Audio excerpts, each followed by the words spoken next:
Hello, everyone. Welcome to Ladies' Night. I'm your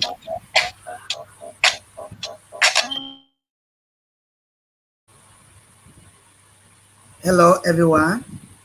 Welcome to Ladies' Night. I'm your co-host, Abana Agbo. I am greeting you from Africa. We have a great show for you tonight. Lady Dim and I will be talking about vaccination. I would like to thank all my brothers and sisters from America for supporting us here at the E Nation and the Ebony Star Network. Now, here is our host, Lady Dim. All right. Hi, y'all. I'm glad to see that y'all can make it. Auntie Yvette W. Morris Anthony, and of course, Prince Hassan Burton. Okay, now y'all want okay, what's the deal with the vaccination? And what was that strange spelling you have on there? Well, I was doing phonetic spelling. But okay, so I was having some concerns about that they were thinking about doing, some states were thinking about doing mandatory vaccination. Not, I don't know, but I wanted to check my state. I've been kind of not really, I've been going with the flow, not accepting, really looking into what they're going to do.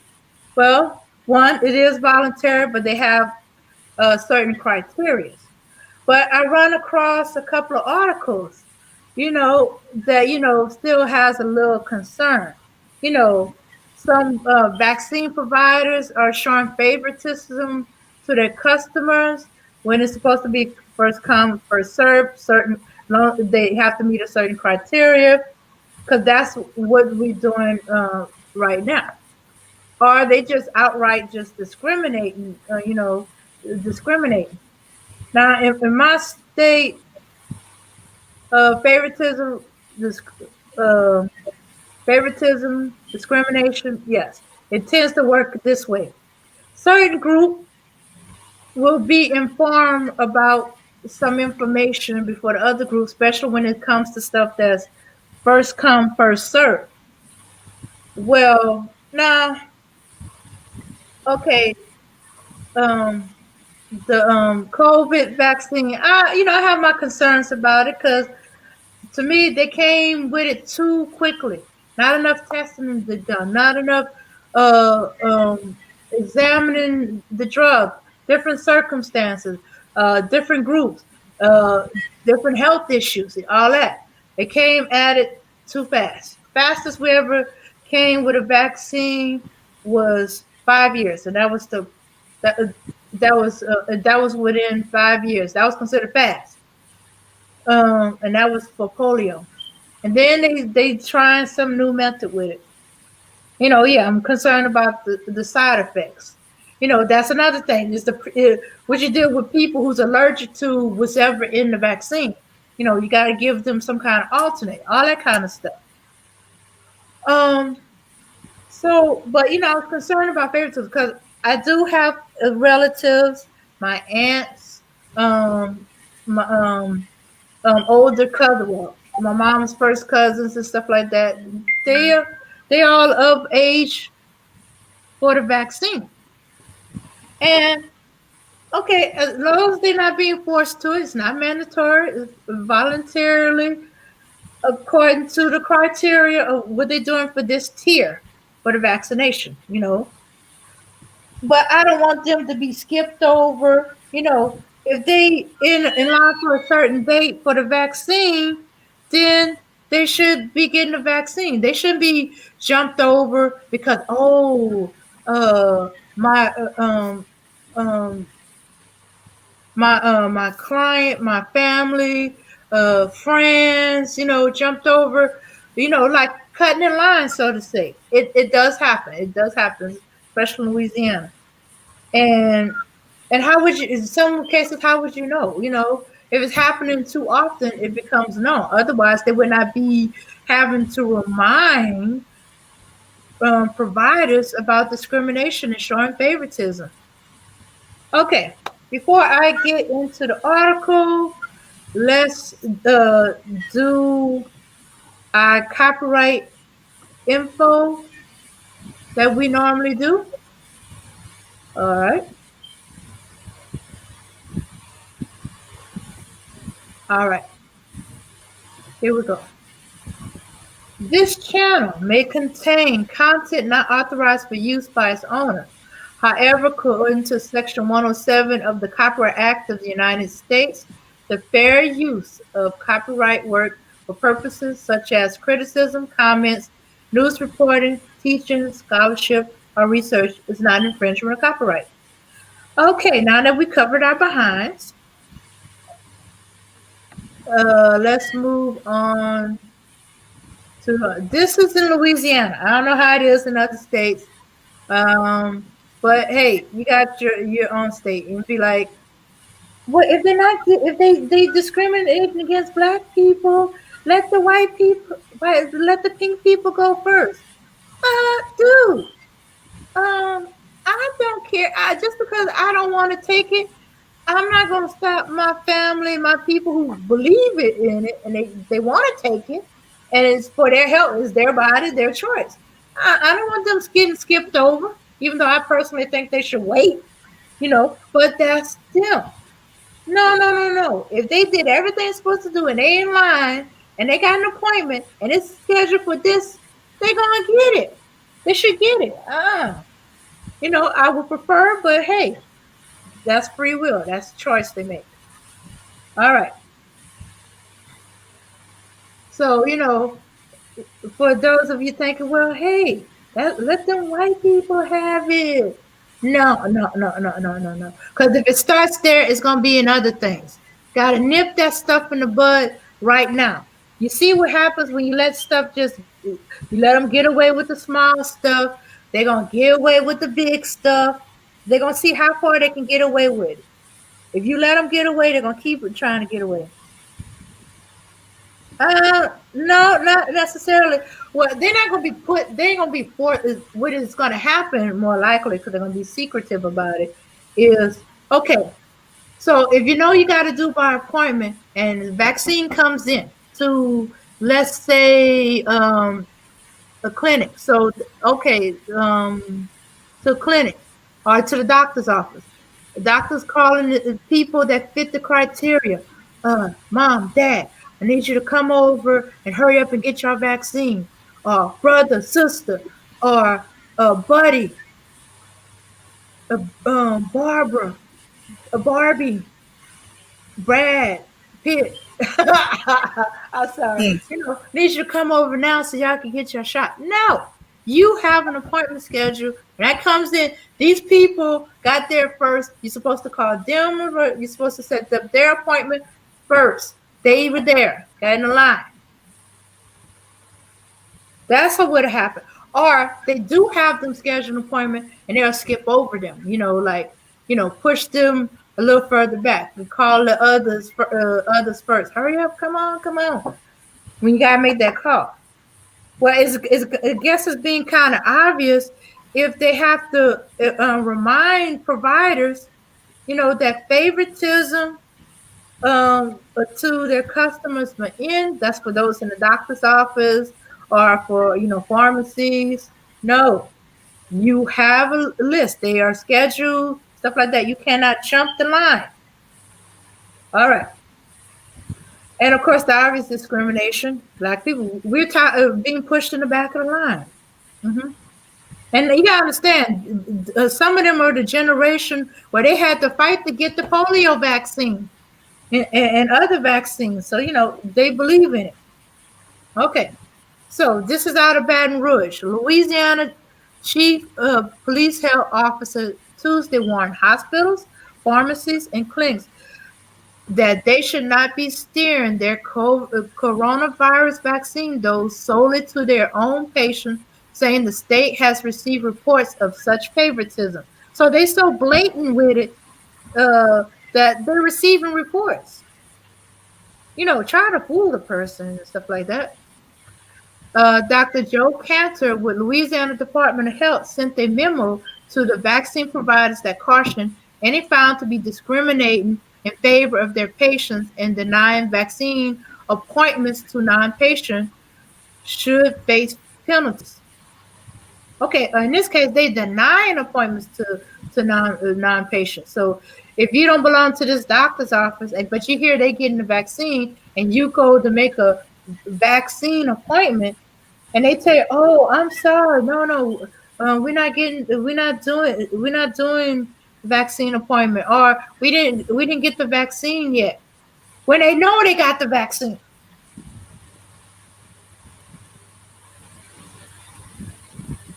Yeah, I know it, but they don't have a cure for that. And then there's that second wave coming out of Europe that that concerned about. But still, there's people that believe in it, people that want it. Mhm. Let's see.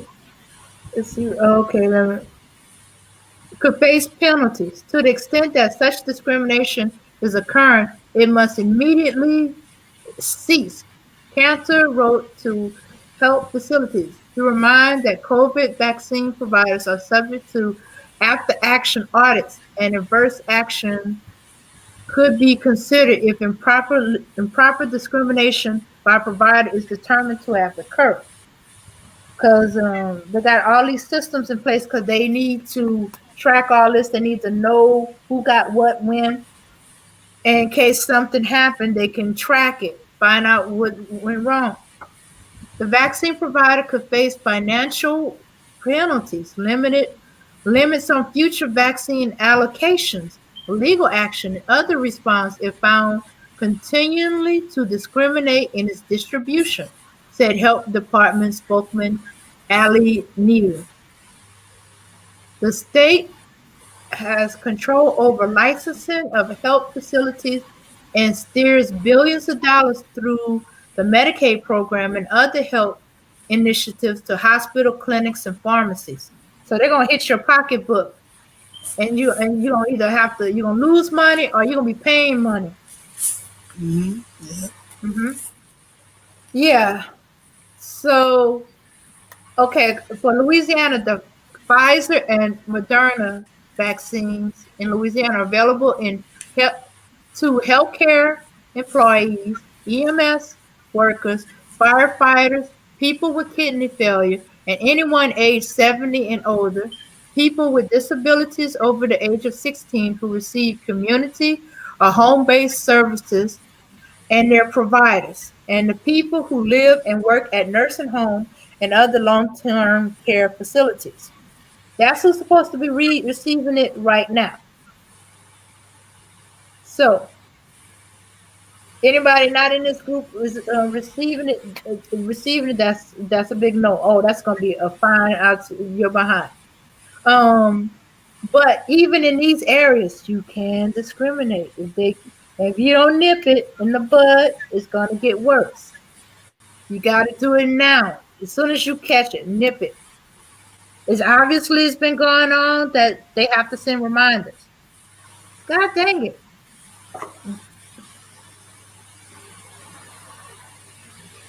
Prizes don't they invest in private prisons? I don't know. Go ahead and do the research, Hassan. We'll talk about that for another topic, okay? All right. Okay.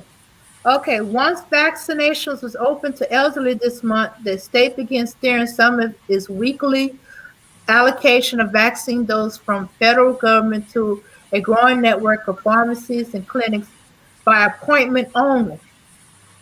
The health department also called on hospitals with excessive doses that are not needed for their own employees to set up appointments for elderly and other eligibles. hmm Yeah. So Louisiana providers who are administering the COVID-19 vaccine must adhere to the guidelines developed by Louisiana's Department of Health to ensure an equitable approach to making vaccine available to as many people as possible in the eligible groups. Cantor told providers. So this is where we at right now.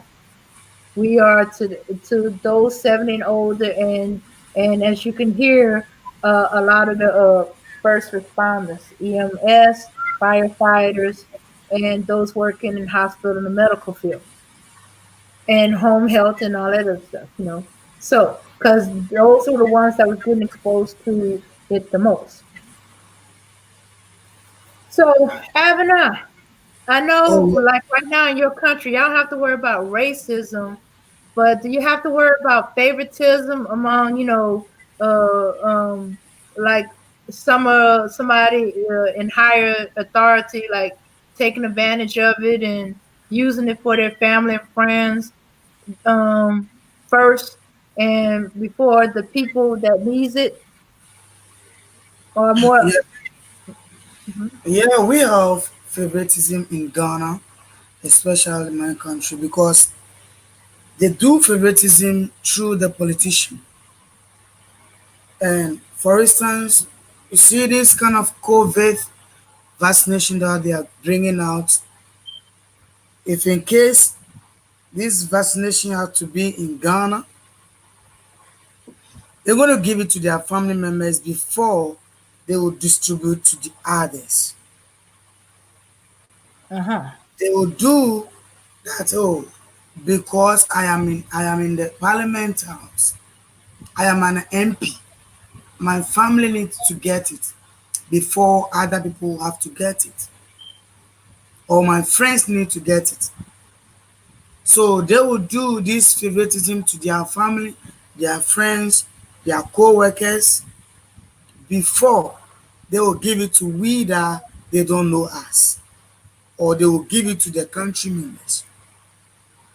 But sometimes you see this COVID vaccination that they are giving out, I don't believe them. And I don't rather, because see this COVID vaccination that they are giving to us can even give us more infection. If you are not lucky, we're going to get more COVID in Africa or in all the world, because the vaccination that they are giving out, who knows whether this vaccination is even can cure the COVID. It might be this vaccination cannot even cure. It's going to disturb us, or it's going to give us more COVID diseases. And you see, maybe they're going to use it to destroy the blacks. Example. Because how will you know that this vaccination, if you give it to somebody who is allergic to some of the medicine, because it's a COVID vaccination, they will tell you, okay, everybody needs to get it, whether you are allergic or you are not. So I don't think we should do that, or we should take this vaccination. I think what we have to do, we have to focus on the protocols, like using our nose masks, our hand sanitizers, washing our hands. I think that one can help us more than we taking the vaccination. Yeah, because what I was thinking that if this vaccination will help us, the first time they bring some of the vaccination, it did not help us. They give it to others. Some of them are still having a COVID. Nothing shows that the COVID have gone. And this new COVID that have come, even that one is stronger than the first. And always you'll be saying you have a vaccination for that. Which vaccination are you talking about?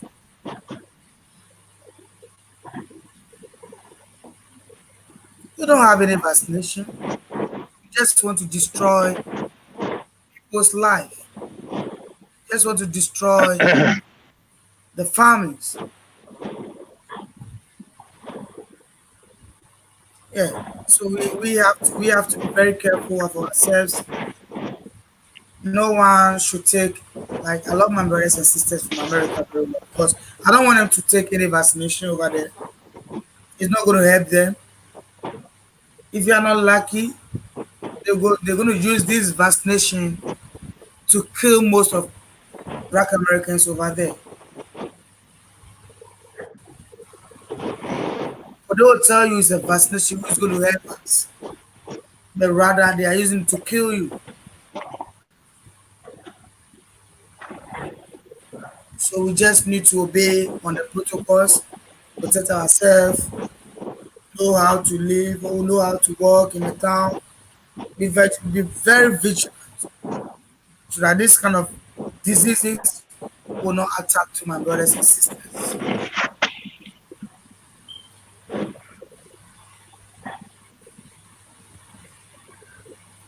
Okay. Because yeah, because if it is good medicine, why are they not using it for, you know, you know them already? Why are they not using it for them? But they're going to force the blacks to take it first because we are blacks and they hate us.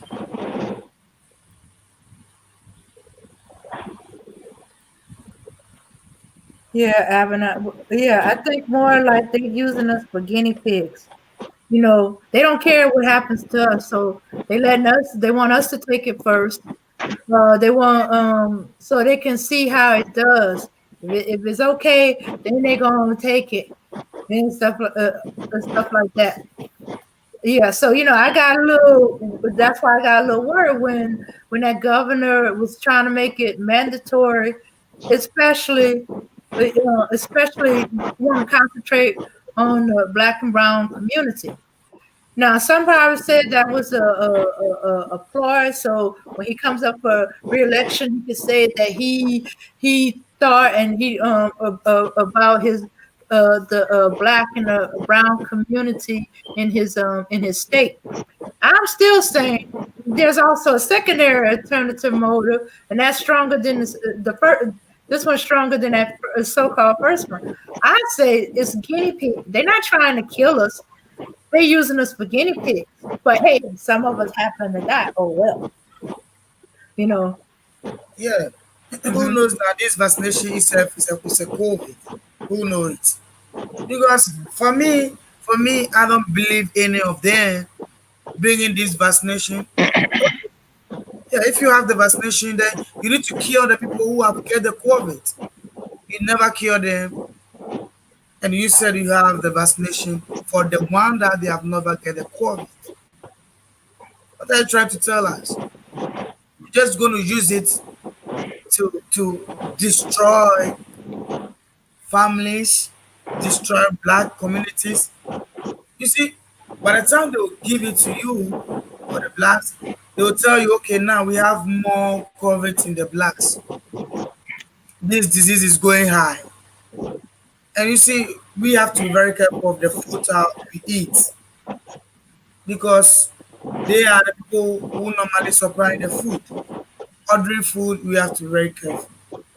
Who knows they can use something in it and you eat and you're going to get the COVID. So, bro and sisters, need to be very careful because I see this COVID. Oh, it's a planting that some people also are using it to get their whole kind of ways. Yes, it's there. It's a disease that is there. What are we doing to cure this disease? We never get a solution for that. But always they're trying to tell us something else. Day in, day out, you tell us, do you have a solution for the disease? But nothing is showing.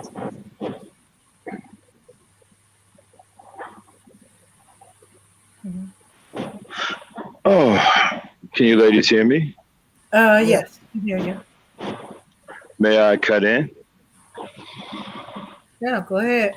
I didn't want to interrupt. Hmm. I agree with both of you, especially what Abby was saying just now. But here's another thing I want y'all to think about. Everybody in the chat, I want you to really listen to what I'm about to say. And you ladies here on the panel too. Hmm. I want you to really listen. And don't just listen to what I'm saying.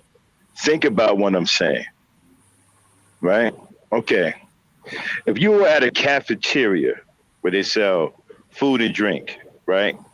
And you were just sitting there and you heard that there's a new bottle of water that just came out, right? No big deal. There's many bottles of water out there on the market already. So you're not really impressed. So you see the bottle of water that just came out and they're trying to give them out. But you don't see people taking the bottles of water. You yourself are not even interested because maybe you have your own brand of bottle of water that you like to drink. Maybe it's Fiji, maybe it's Aquafina, whatever, right? But you got this new bottle of water. Let's just call it blue water, okay? So you got this new bottle of blue water that they're trying to give to everybody for free, but nobody's taking it. And so that you see no one is taking the blue water, and you have your own brand of water, you're not interested, right? So you're not interested. So the blue water just sits there. Nobody wants it. But what if you came back the next day in that same cafeteria and all of a sudden you see people fighting over that blue water? They're fighting over it. They're trying to get as many bottles as they possibly can. Would you have a different thought about that water? Would you be thinking differently about the blue water now? Would it pique your curiosity that yesterday nobody wanted it? Now all of a sudden people are fighting over it. When you think about that, what comes to your mind? You ladies can answer. Before I go on, I want to hear what you guys answer so far. What goes through your mind at that point? And you people in the chat, you guys can answer too. Ladies, you just heard what I said. Yesterday, I'm sorry, the day before, nobody wanted the blue water, not even yourselves. Now all of a sudden, the next day, not only do people want the water, but they're fighting over the water. Physically fighting over it. Now what's going through your mind? Answer that question before I continue. Okay, it might Okay. be the reason why they are fighting on that water is that maybe some people have shortage of water in their house. So that if they realize that we have a new water out, I need to go and fight and get one. Some also did not they have the water in their house, but because it's new, they just want to purchase it some and send it to their house. Mm-hmm. And Dame, you? Um, Something must have changed drastically that all of a sudden they want the water when they didn't want it before. So I'm like, what changed? Did they run out of water somewhere? The water get cut off? Is this water some type of medicine that we don't know about? Right now, I don't want you ladies to get so caught up on what the people are doing. There is no shortage of water anywhere. Okay. I want to know what y'all think personally about that water now. Now that you see people fighting over, there's no shortage of water anywhere. Nobody has a shortage of water. So take that out. Everybody has plenty of water to go around in their house. But for some reason now they're fighting over that water. What's going through your mind? Do you now want the water Are you curious about the water to the point where you might want to jump in that fight and get a bottle of yourself just to try it out? What do you want to do? This is Uh, very important. I'm going to show you something about this vaccine. This is very, very important. um, I wouldn't get into it. I'll wait to see find out what all the bother's about. So you are at least curious now But I am curious. about the water. But I am curious now about the water. And Abby, how about you? Yes, I will not get it rather. I'll wait. So now you're also curious about the water, right? Yeah. Now, let's make half of those people black who are fighting over the water and half of those people white.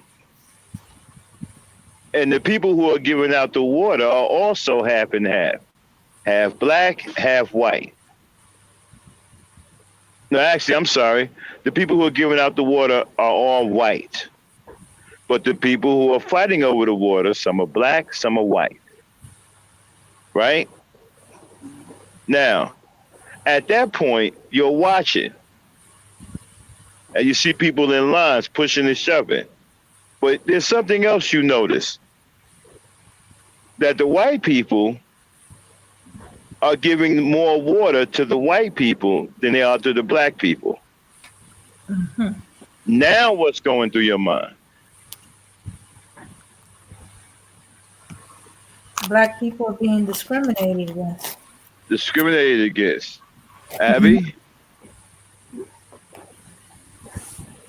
Um. No. The white people who are giving out of the water, giving the water out now, are giving more whites the water than they are giving it to the blacks. Now, what do you think about that water? Oh, that means. Let's stay. You see, I want to stay focused on what Yeah, y'all are thinking. it's a discrimination they are doing. They just remove the Right, black. right. You see discrimination, but my question is, what are you thinking about the water now that you see your people being discriminated against over that water? Then that water is good. Can That help. water, bingo, that water is good. Dane, what are you thinking?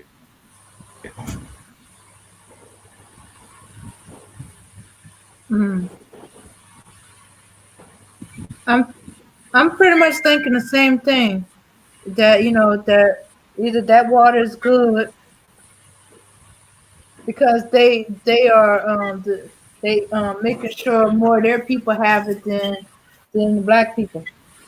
Exactly. Now, both of y'all thinking that that water is good now. Yeah. Now, are you ready to get some yourselves?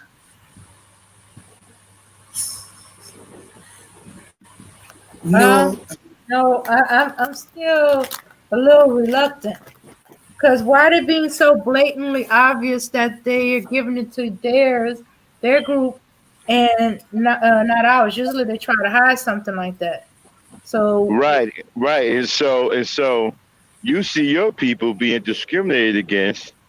The white people are getting the water, but the black people aren't getting the water. They're not getting as much as the water, as much water. So right there, you're probably thinking, hey,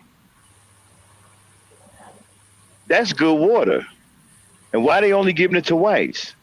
Why are they trying to hold it back from blacks? They want blacks to die. They want blacks to suffer. They want blacks to, die of thirst. What are you really thinking at that point?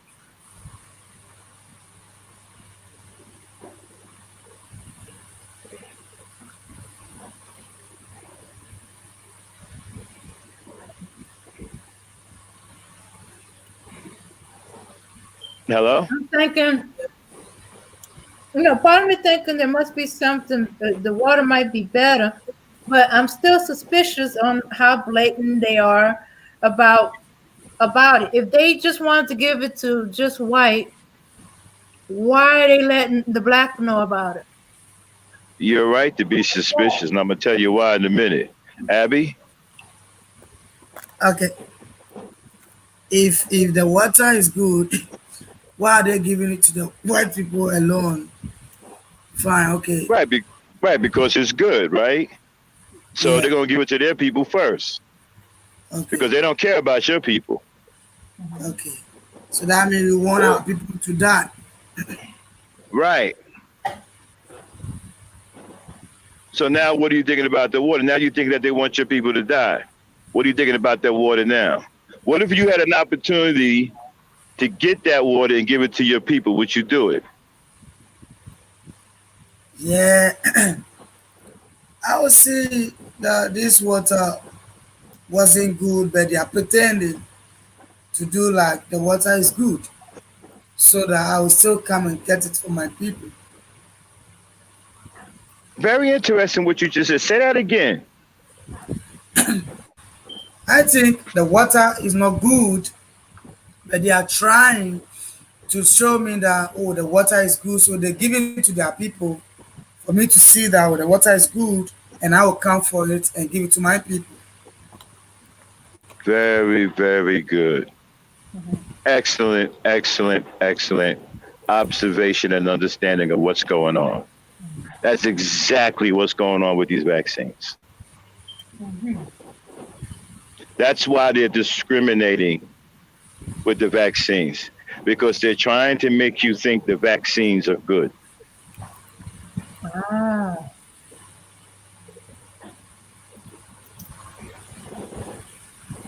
See, white people are very. Remember, I said to y'all before, Yeah, 95% of what happened to black people is what? It's all psychological. They're always playing with your mind. That's how they stay ahead of you. They keep messing and screwing with your mind. They know that most people don't want these vaccines. They know that black people are going to refuse these vaccines. You think that they don't hear what's going on? They hear everything. They own social media, so they hear what people are saying. They read what people are typing, right? So in order to get you to accept your own death, they have to make you think that that death is valuable and make you think that death is something that you need in order to survive. What they're selling you is death, and they're trying to make you believe that death is what you need to survive. Uh-huh. And the clever and psychological ways that they're going about that is that they're creating fictitious scenarios that are hard for you to psychologically recognize unless you're really thinking, unless you're really putting two and two together. So, case in point, the vaccines were killing people. They still are killing people. They need more black people to take these vaccines. They're refusing. So what they do? They start discriminating against black people with the vaccines to try to fool black people into thinking that the vaccines are good. hmm To thinking that there's something must be good. If white people are discriminating against us, then it must be good. They're only giving their people the good vaccines. They're giving us the bad vaccines. I'm gonna get in here and try to get this good vaccine. There is no good vaccine. It's all bad.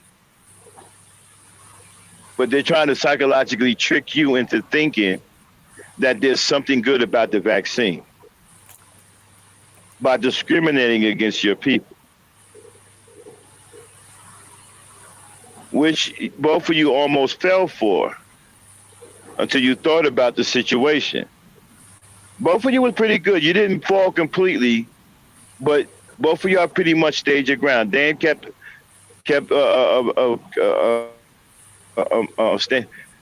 Dame stayed suspicious, and and Abby thought about it and changed course. So both of y'all was on the verge of slipping, but you didn't fall. You didn't slip and fall. Then You were very right to maintain your suspicion. And Abby, you were very right to all of a sudden, hey, wait a minute. Boom, you changed course. That's right. That water was full of poison. Yeah. It was full of poison the day before. That's why nobody wanted it.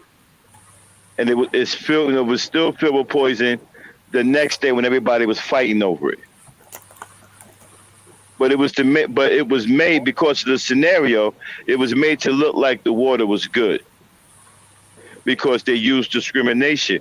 They weaponized discrimination against your people to make you think that that water was good, in hopes that you will go there and grab up as many bottles as you can, fighting, thinking you're fighting racism and helping people when you actually just grabbed up a whole bunch of poison and getting ready to distribute poison to your people. Hmm. Yeah. See how that works? Yeah. You gotta every time white people do something, you gotta really, really think hard because understand this. White people do not have your best interest at heart. I don't care what they tell you. I don't care how many times they smile at you. I don't care how many times they help you. They don't have your best interest at heart. They never did and they never will. Even if they give you something that you think is a benefit to you, trust me, it's benefiting them more than it is you. And it's allowing them to move into a position to where that they can stay ahead of you. That's the only reason why they give you something, is that they can get something out of it. You just don't see what's going on the back end. You think that you're getting something that, like, for example, they give you a job that you make a lot of money. They don't care. Let me tell you something. White people don't care nothing about you making money. They print the money. As long as this dollar bill stay current, they ain't gonna never run out of money. They don't care nothing about you making money. That's nothing to them. That may be something to you, maybe some other black folks you ain't hardly never had nothing because it'd be poison, but trust me. They don't care nothing about you making. They will happily pay you a lot of money. They don't care nothing about that because all of the money comes back to them anyway. They never lose. They don't lose anything. So don't think because they gave you a nice cushy job, you making 150,000, 200,000, even a million a year, that you doing something as far as money. You ain't doing nothing. They don't care nothing about that. So they never have your best interest at heart. Yeah. And they never will.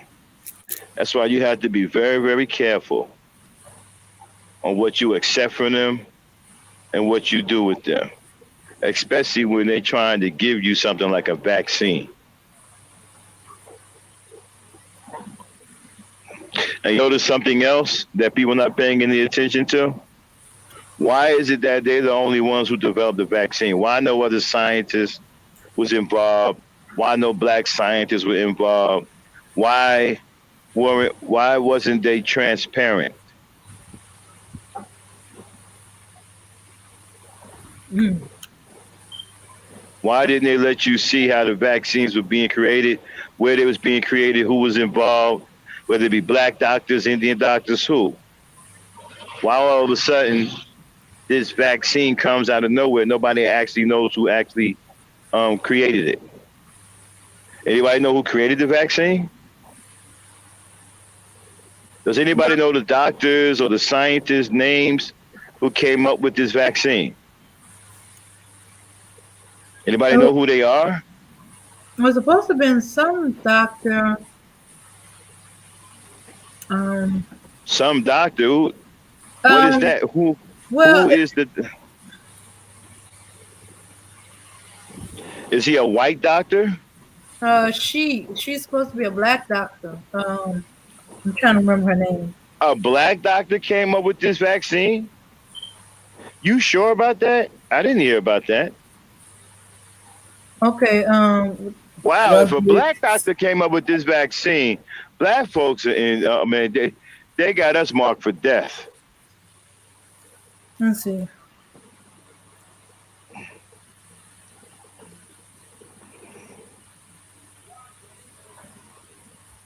Wow, that's tough, man. They're gonna make you think that because a black doctor created it, that it's good for you. Don't fall for that.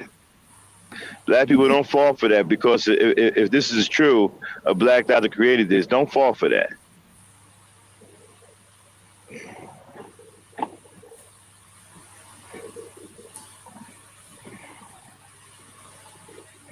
Okay, I'm just gonna double check, see who created it. Hmm. Well, they will not answer that. Okay. So it might not be that black doctor after. Oh, okay.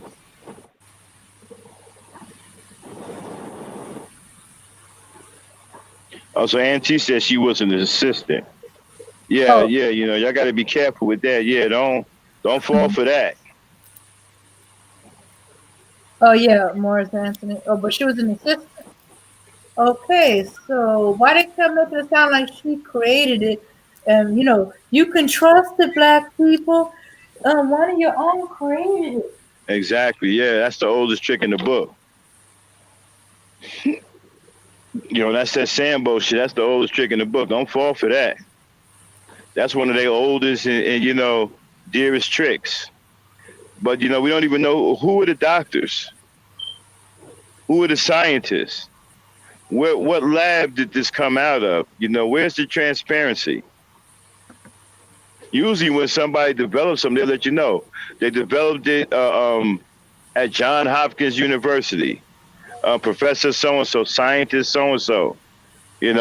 Usually they'll have names that they want to attach the accolades to, and Hmm. then they'll tell you exactly where it came from, either Johns Hopkins or somewhere.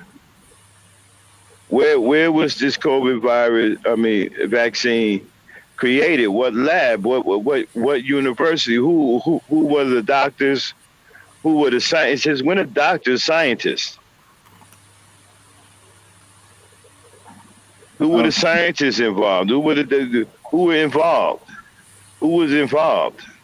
They got her down as that Colbert woman as the key scientist behind the COVID. The key scientists behind the COVID or The the COVID vaccine? 19 vaccine. The black woman? Mm-hmm. But they Yeah, said don't. two. But that means there's more than one. Who are the others? And it's another thing too, right? If they're willing to reveal her, but keep the other ones private, I mean that's really fishy right there. I wouldn't trust any of that information. Not one. I wouldn't trust any of that information one bit. Not one bit. Mm-hmm. And so, people, we have to understand, there's always an attack on our psychological state of mind. I'm sorry. I'm Huh? sorry. Kendall's is gone. F where it came from. We need to know what's in it. Well, no. Well, that's part of knowing where it came from to know what's in it. If you know where it came from, then you pretty much understand what they do in that facility and what type of chemicals they work with, or what type of uh, science that they're doing. That can pretty much tell you what they got in it. And I don't know. Listen, you don't have to wait for white people to tell you what's going on. There's plenty of books out here. There's plenty of information where you can do your own research and your own experiments, you know, and find out what's in this. One of our, E Nation ladies, Bella B, she knows a lot about the vaccine. She has a medical degree. She has a science and medical degree, so she can get on here and pretty much break the vaccine down and tell you exactly what's in it. Well, Mhm. if she can get hold of the vaccine and put it under the microscope and examine it.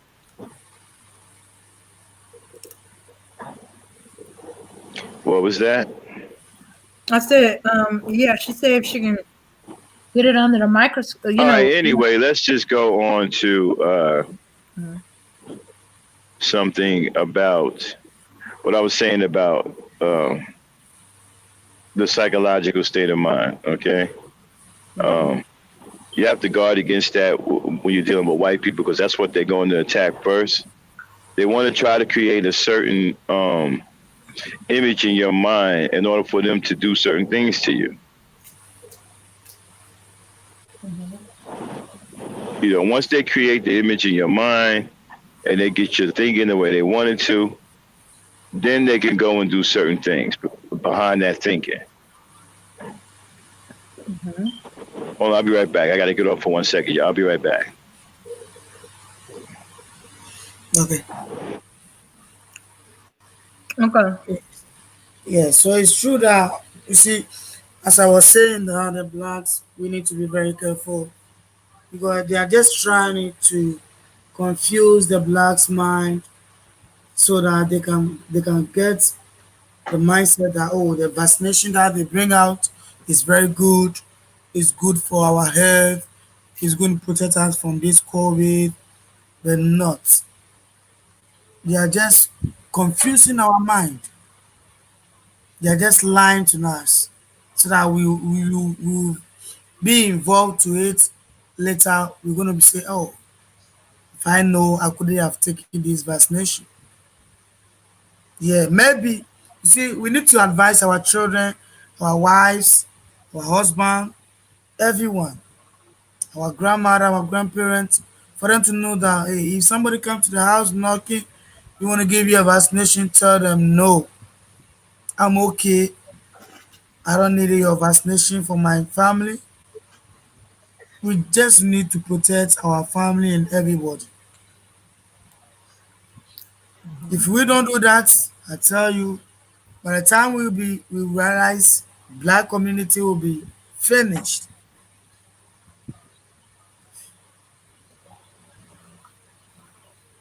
Yeah, they're gonna make us lose a whole lot of brothers, sisters, children, aunties, grandmothers over there.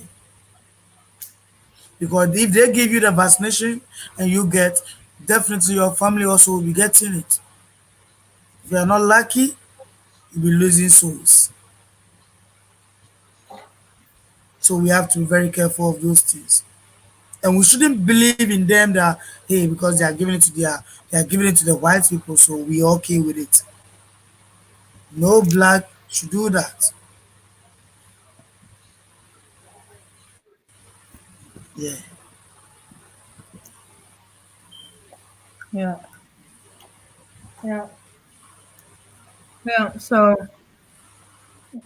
well, yeah. Get It's too easy to get caught up in discrimination. Like, hey, I personally don't want to take the vaccine.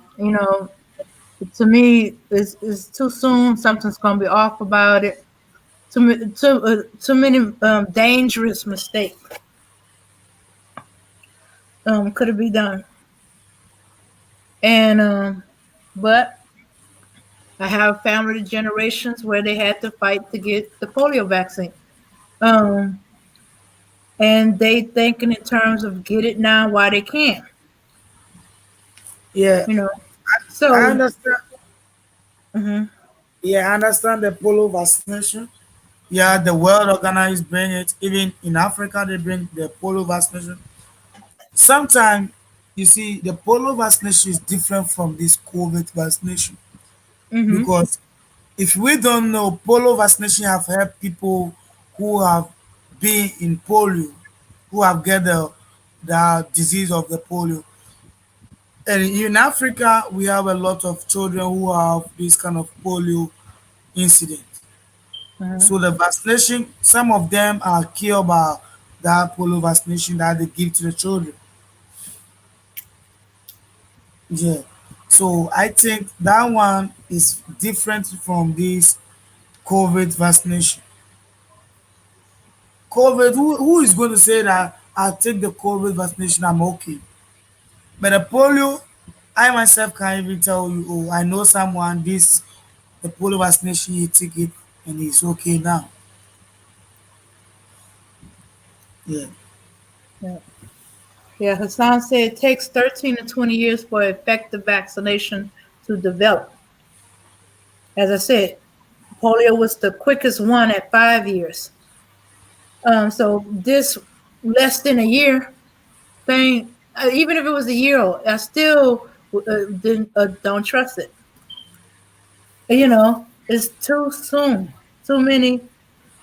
And then there was enough of us to trust the medical industry to do it. But still, on top of that, there's this is a two shot vaccination. This is what they found out by accident.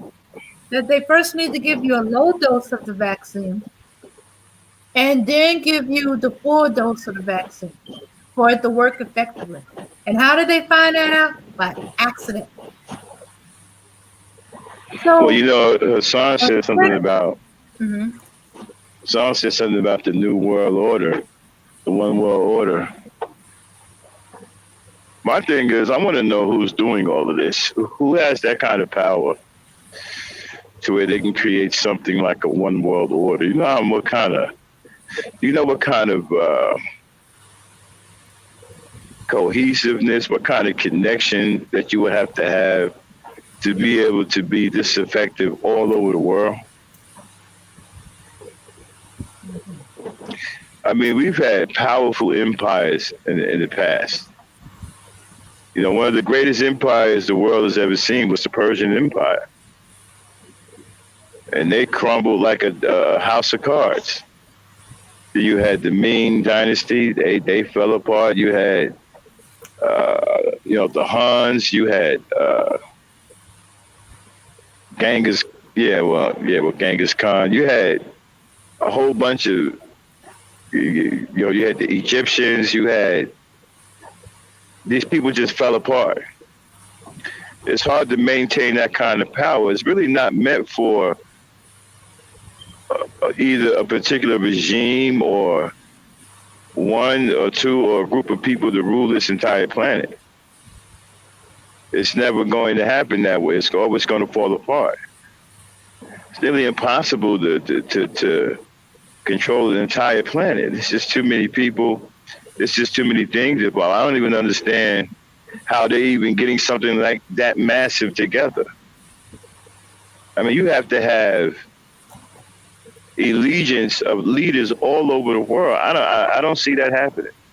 They keep talking about the New World Order. I don't see it happening. I just don't. I mean, that's to pull something like that off, man. To have all of the leaders, and then not only that, leaders die off, right? So you got to have upcoming leaders. You got to have people. This has to be an ongoing. Eventually, the chain is going to break somewhere. It's just like we was having a conversation about bloodlines. Bloodlines don't last forever. Some people think that they're related to people who were here, right, 80, 90 to 100,000 years ago. No, you're not related to those people. What bloodline have you known of or even researched that lasted over 80,000 years? You know how hard that is for a bloodline to last that long without being broken or running its course? Children are going to stop being born. Somebody's going to run out of children or relatives. I don't know of any families that, I mean, 80, 90, 100,000? No.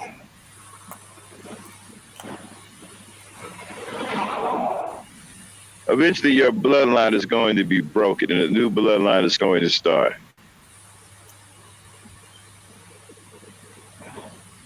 Everybody's bloodline will not survive. Some bloodlines will marry on to other bloodlines, and but soon that blood thins out, because it gets dominated by new blood. And eventually, your bloodline will fade or get swallowed up altogether after a while.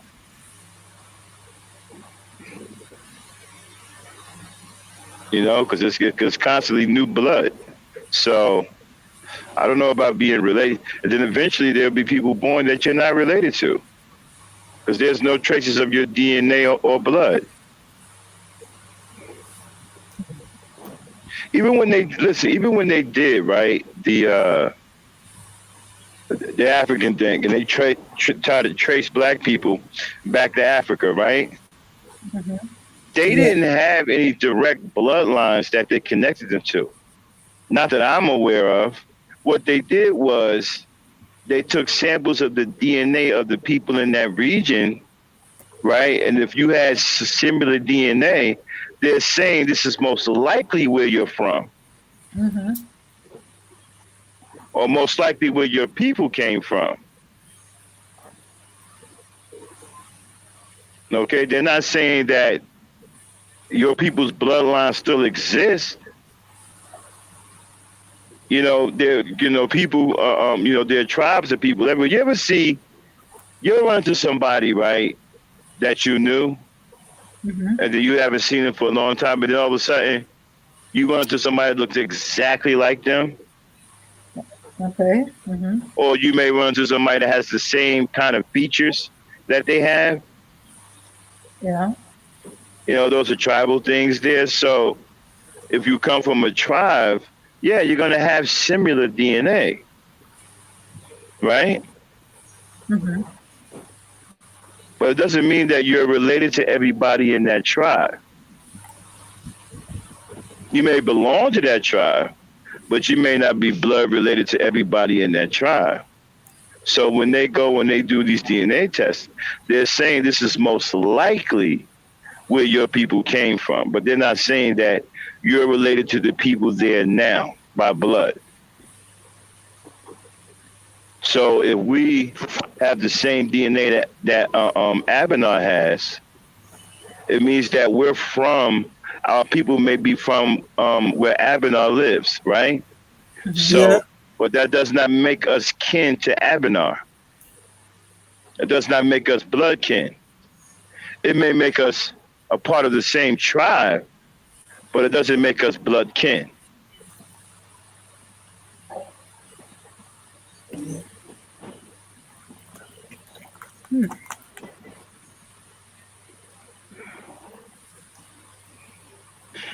Like, I've read things called, bush people, aborigines, the pygmies, right?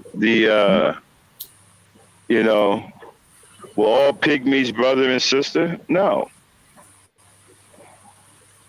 but they were all from the same tribe. They had similar DNA and characteristics and features.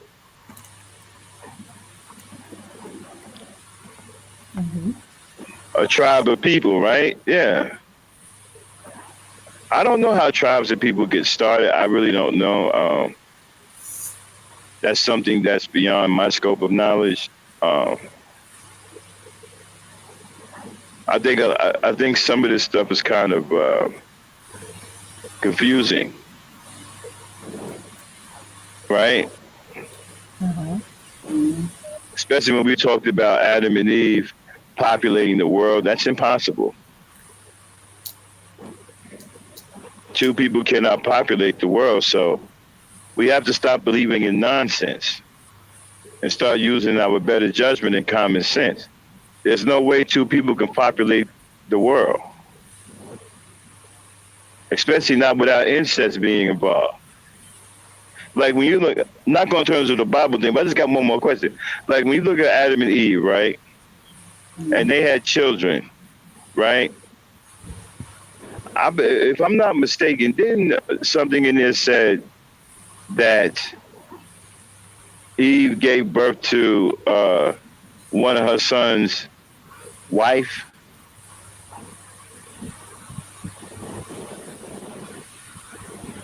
Wasn't that in there? Repeat that last part again. Wasn't it in there that Eve gave birth to one of her son's wives? Uh, Okay, you had Cain and no, Abel. no.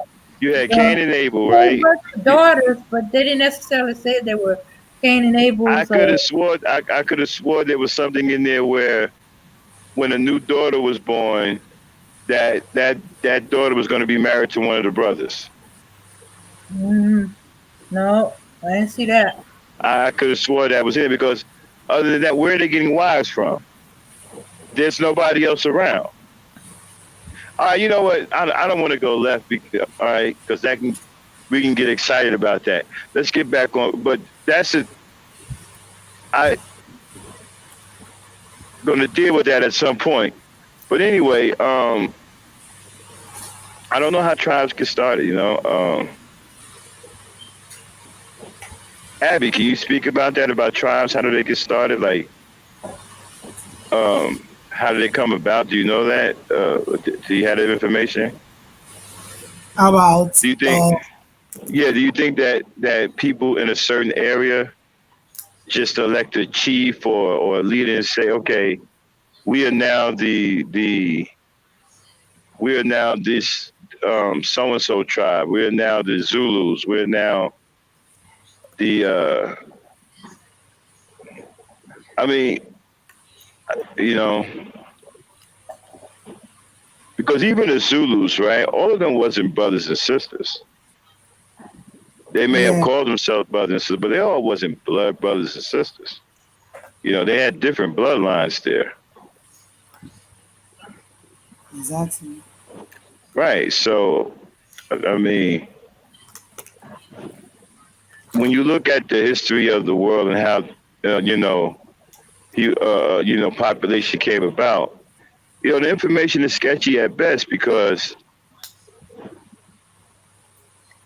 if you go the biblical way, you're trying to figure out how that happened without incest.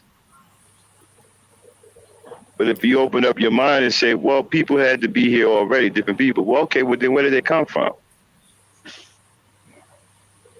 Yeah, Right. Because when I hate to go back to the biblical thing, but when Cain killed his brother and he was cast out, he was scared to go out there because he thought somebody was going to kill him because he had a mark on his head. Well, how is that going to take place when they're supposed to be the only ones around? like this. I mean, it's just a lot of sketchy information. Let me go on mute, ladies. My food is here.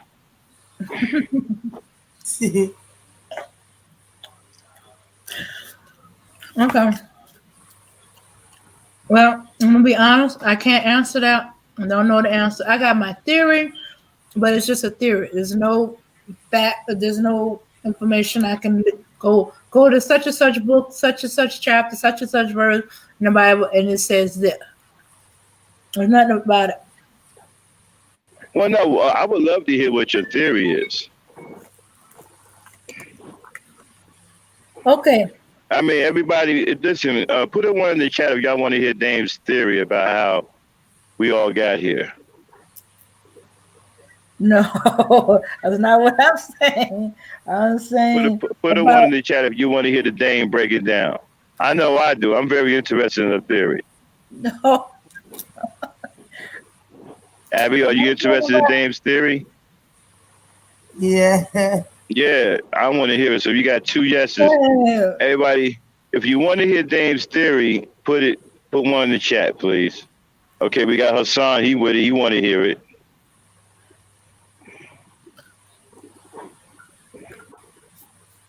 We're getting all off the topic. Man, Tico, Hey. man, give me some food, man. And I got some barbecue rib tips too. She said, "Oh, okay. It was her mom's birthday yesterday. She's just kidding." Oh, mom's happy birthday. Mm-hmm. Happy birthday, Auntie's mom. Oh, wow. Happy birthday. Shoot, shoot. Probably had all mom's favorite. Ooh, man, ribs.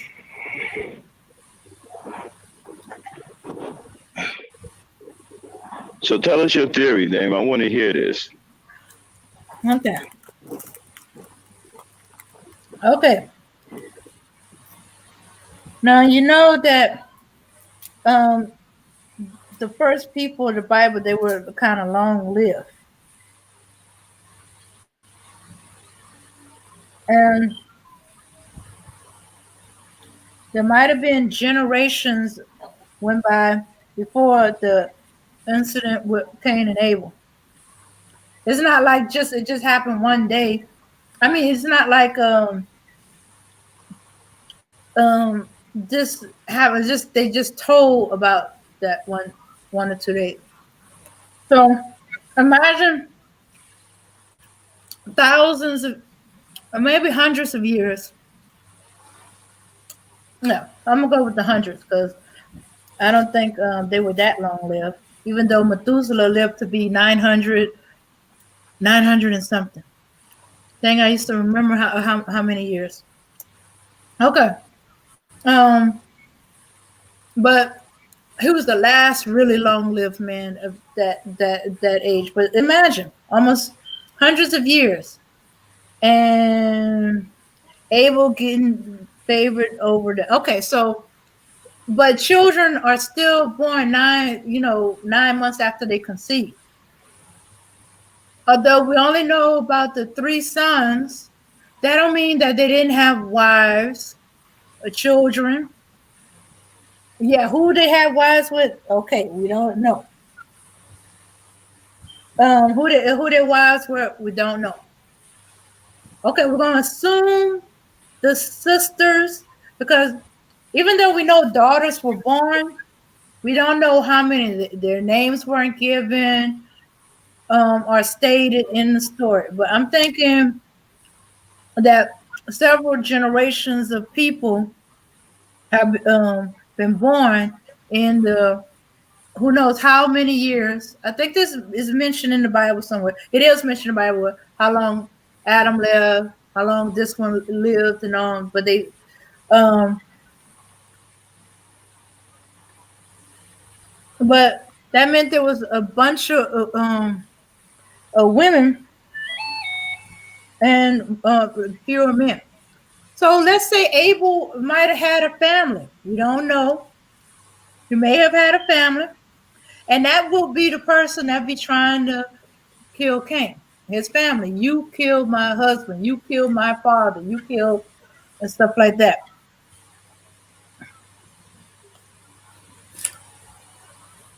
Or it could have been you killed my grandfather. For all we know, you killed my grandfather. You killed my uncle Abel. I liked him. He was my favorite uncle. I know it's not in the Bible. That's why it's a theory, Kendall. Theory. It's not. It's not proof. It's not. Might not even be true. It's just a theory. So okay, so Cain went away. Probably was disowned by his family. Killed your brother, or he could have took his wife with him. There's no mention of that. That he ever had a wife. Who his wife was. Who the other people that could have killed him. That's just a theory. That they were in the world hundreds um hundred of years and children were being born.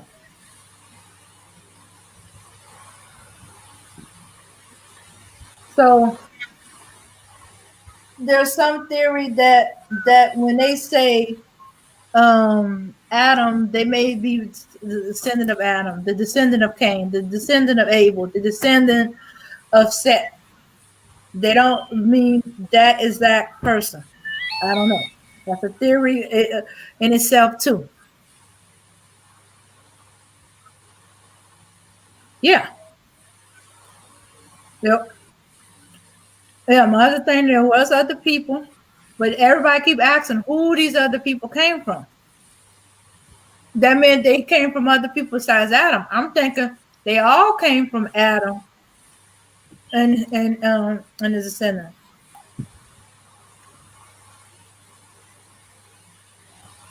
If you believe that Adam and Eve were the only people, they were long lived. Even by earth standards, they were long lived. They had children. They didn't say how many daughters they had. They just said they had daughters. We only know about the three sons, Cain and Abel. Then Seth came later. We don't know how old were Cain and Abel when they died. We especially don't know how old Abel was when he died. Uh, was he a teenager? Was he in his 20s? Was he in 30? Was he 100? Was he 200? Was he 300? How old was Abel? Did he, if he was older, did he have a wife? Would not his, if he did and he had children and grandchildren and and so on and so forth, would they not be the ones most likely looking to kill him? That's why he had to leave, because he was marked that he was a murderer. And since Abel is dead, he's marked with the as being a murderer. The logical conclusion is he killed him.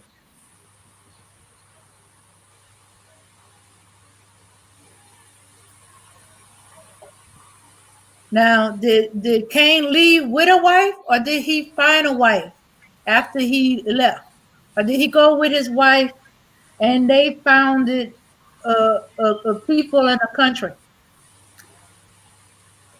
I think how tribes are formed is it starts off with one man, one woman. They have children. The children be of age to look for a husband or a wife. They go out to find wives and husbands. Sometimes they brought them back. Sometimes they stay with the family, with other families. Men travel to and forth. Now, if you got a group of people, even though they might be related to that group of people, they didn't grow up with those people. So you got, say, descendant of Cain. They didn't grow up with descendants of Abel or descendants of Seth or any of the other descendants of Adams that came after or while there. So there's no familial connection. That's how you able to see some cousins in the Bible married each other because they didn't grow up together. So even though technically they know that's a family member, I didn't grow up with that cousin. So, my attraction is okay. That's why you gotta be careful at family reunions sometimes. Another reason why there used to be a lot of family reunions, so you can stay connected to your family. But but if you have relatives that have been away for a long time and they didn't come visit and all that stuff, and all of a sudden you see them, you have to use, logic, or there got to be some severe taboos to make you not be attracted in some cases to distant family members. Because what attracts you at the bottom is yourself.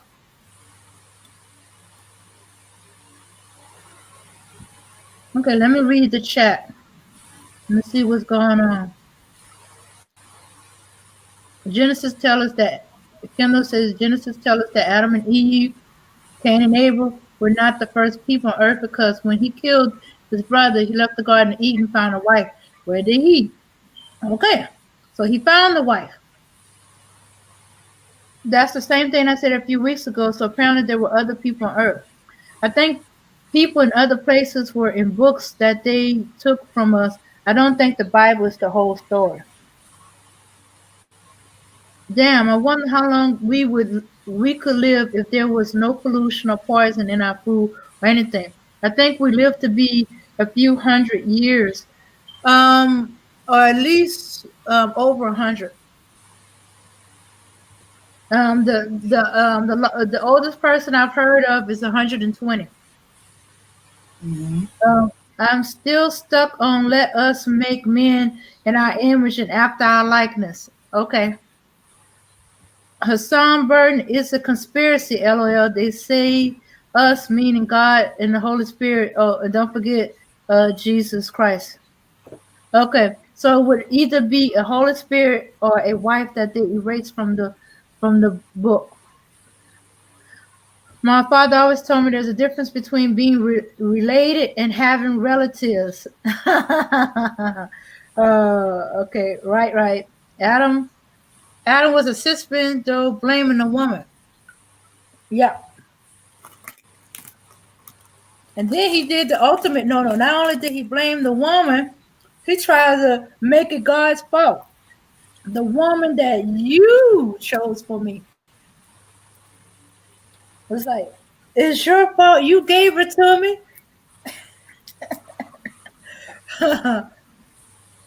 Okay, Max. What questions you got,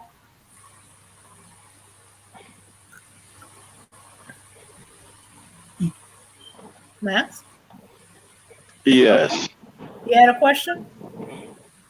No, I just came back in. What happened? Oh, I thought you had a question. Usually, when I get one of these scenarios, I and didn't hear it. I didn't hear anything. you didn't, Mm-mm. hey, and see, there always been black people on Earth. The sun, moon, stars showed exact birthday of every so-called race except the black people because we were here before the sun, moon, and stars. Okay. And he blamed her after he ate the fruit instead of just saying, "No, I'm good. I'll stay over here." Well, it's like you know what? It's like Hassan just said. Adam had to be a sissy man Mhm. because all he did was blame the woman. But first of all, what they don't want to talk about is when Eve bit the fruit or the so-called apple, whatever you want to call it. Mhm. Nothing happened. No. I don't know if anybody noticed that, but nothing happened. Didn't know. Mhm. As Pastor talked about that. Yeah. Did something happen? Did she know that when she bit the fruit, did she notice she was naked? Or Nope. did she notice she was naked after Adam bit the fruit? She noticed after Adam bit Hold the. on, we have to, yeah, before we go forward there, because my memory is a little hazy, we're going to have to research that. Matter of fact, can you pull that up, Dame? The story of Adam and Eve, we can get that settled right now. Okay. Pull up the version that you can read. You ain't got to put it on the screen, just, you can just read it to us. You can just get right to the part where she bit the fruit. And we can Okay. square that away right now. And find out is when Eve bit the fruit, did anything go down? Did anything change? Did she know that she was naked? Did fire and brimstone happen? Did Albert did Albert and the chipmunks show up? I mean, what happened? Oh, nothing happened. Yeah. Okay. Let's see. Let's see. And so if nothing happens, then guess what? It will put things squarely on the man because once he bit the fruit, all heck broke loose. Mm-hmm. And I would understand why the creator would be more hard on the man because look, I told you not to touch that tree. I didn't say anything to her. I told you not to touch that tree. I'm not concerned with what she's doing. I made you the head, not the tail. I told you not to touch that tree.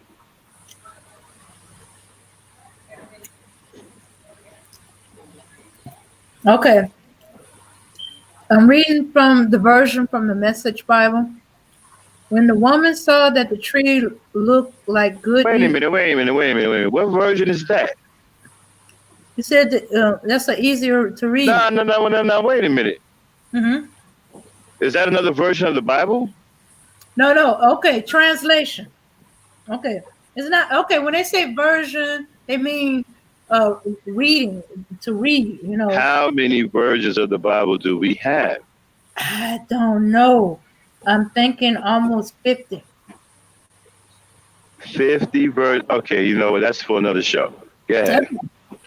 So I'm doing I forgot what type of Bible is okay. Anyway, the woman saw that the tree looked like good eating and realized, oh, it's a paraphrase Bible. Okay, when woman Wait a minute, saw, wait a minute. Stop. The uh-huh. woman saw that the tree looked like good eating. That sounds like uh, some old hillbilly. The woman Okay, saw I that could the go tree with looked another like one. good. Let me go with another one. So you could, okay, okay. Let me see. Let's try this one. All right. And when the and when the woman saw that the tree was good for food and that it was delightful to look at and a tree to be desired in order to make one wise and insightful, she took some of its fruit and ate it. And she also gave some to her husband with her, and he ate. Then the eyes of the two of them were open, that is, their awareness increased, and they knew that they were naked, and they fastened fig leaves together and made themselves covering. And they heard the sound of the Lord walking in the garden in the cool afternoon breeze of the day. So the man and his wife hid and kept themselves hidden from the presence of the Lord God among the trees of the garden. But the Lord God called to Adam and said to him, "Where are you?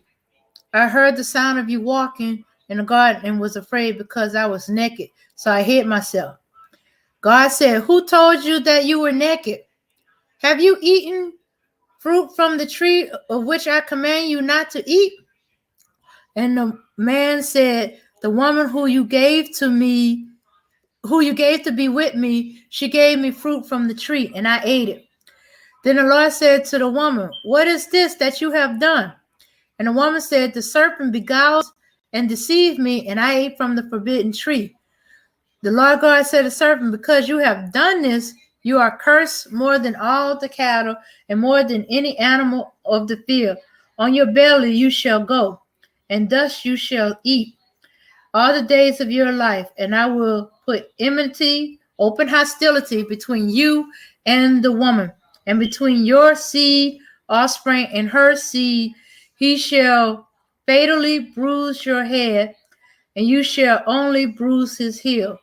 So the woman said, "I will greatly multiply." Okay, I ain't going into that. That's going to start a whole nother thing. Go with you want to go with the Israelite King James? Okay, according to God, according to the book, God gave Adam instructions not eat. Exactly. Okay. God gave Adam right to even name the animals. So if anything, Adam should have stayed over there. Okay. Okay. Okay. So y'all want me to do the King James version? Okay, I have no problem with that.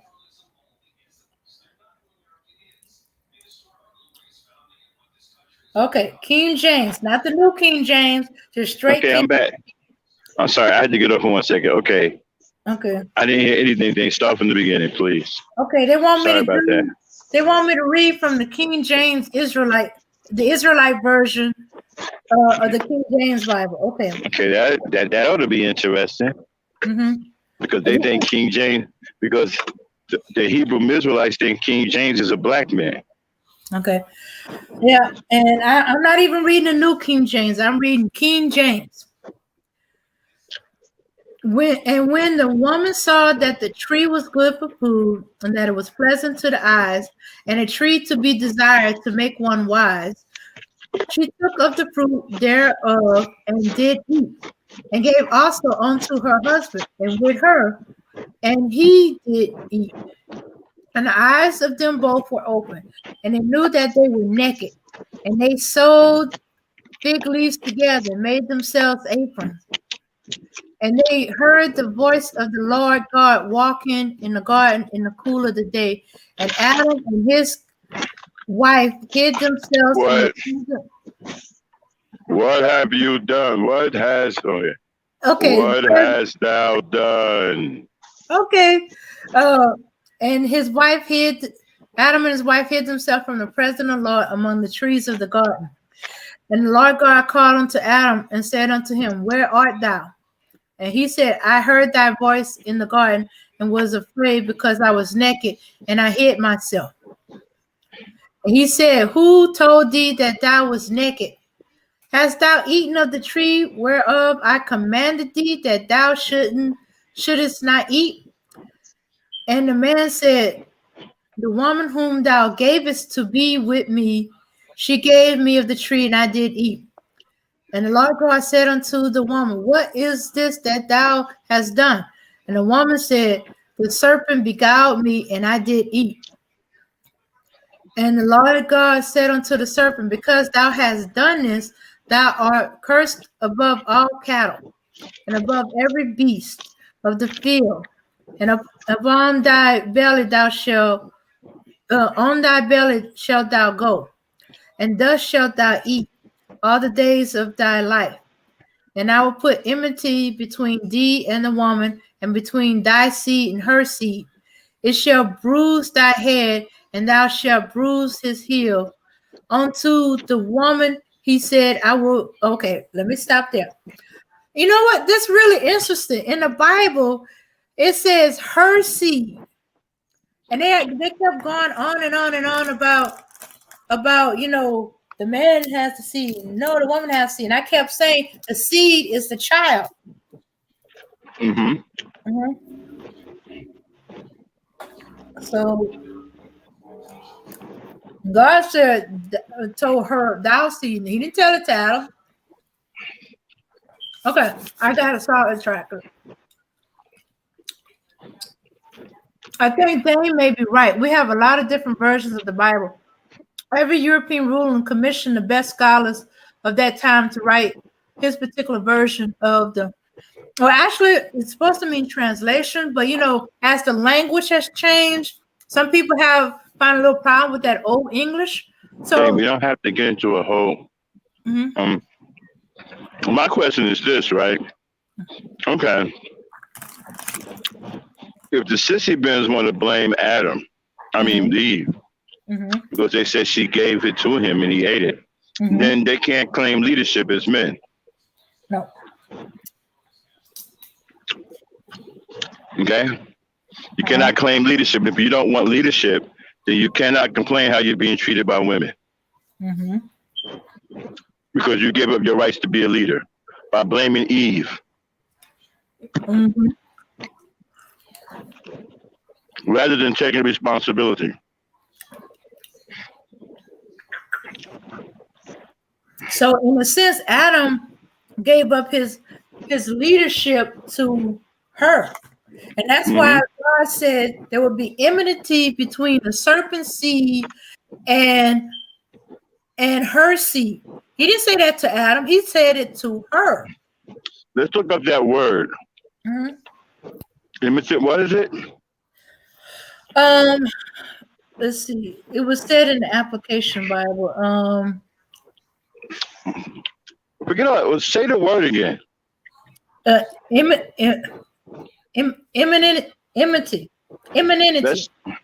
Let's look it up. Oh, okay.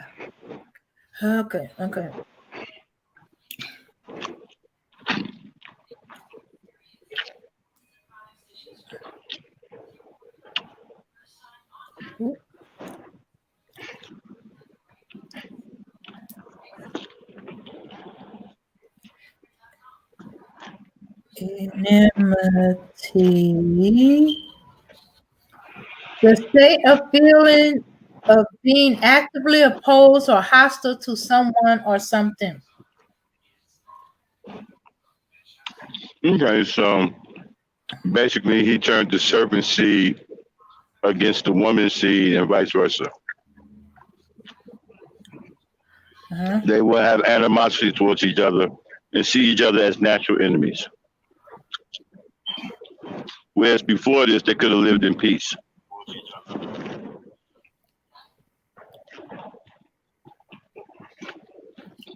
I'm sorry, I didn't mean to sidetrack you.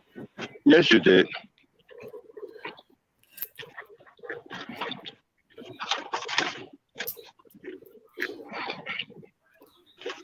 Okay. Go ahead. No, Since you're no, the one no. that want to talk all the time, go ahead. No, no, no. Nobody else to talk.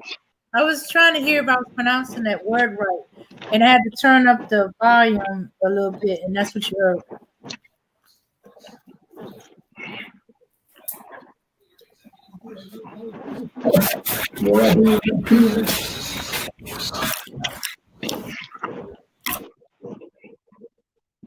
But did you accomplish your goal?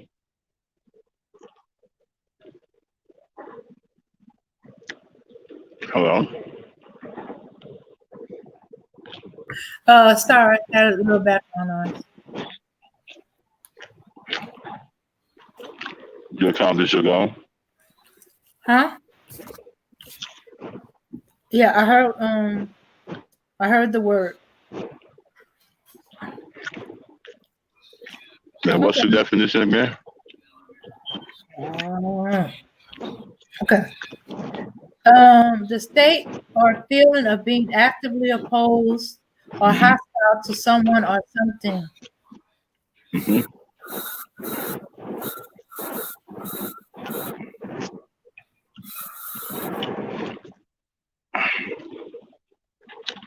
So they became enemies.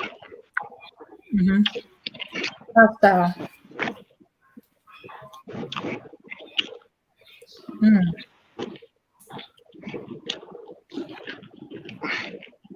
Okay. Okay. Version of the Bible. God spoke English. We don't know what language God spoke at that time.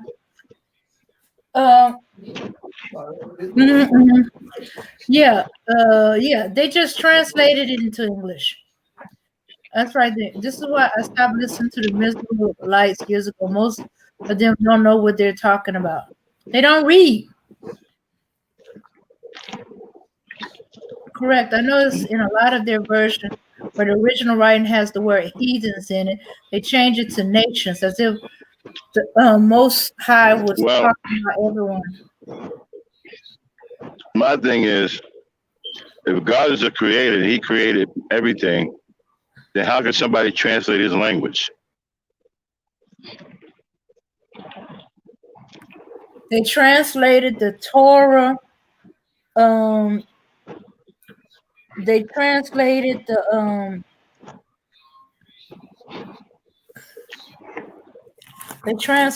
the the Greek and what else? The Aramaic writings for the New Testament, the Torah, which I guess was in Hebrew. You said Greek. Yeah, a lot of the New Testament was written in Greek and Aramaic. Wow. I didn't know that.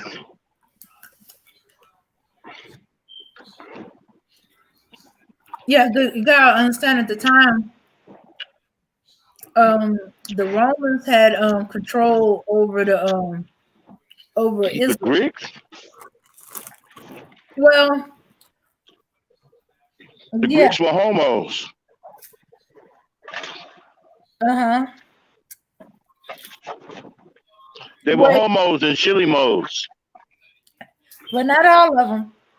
But You know what a chili mo is? no. It's a child molester. Okay. Who was Greek that wasn't a homo? Quite a few. Like who? A lot of that was mostly, a lot of times that was through the elites. Like who? Royalty. Who was not? Those that was in government, a lot of the common people were preyed upon by the elites, you know. So, or sometimes the soldiers. You know, the Greeks' nickname was the lovers of boys, right? Yeah.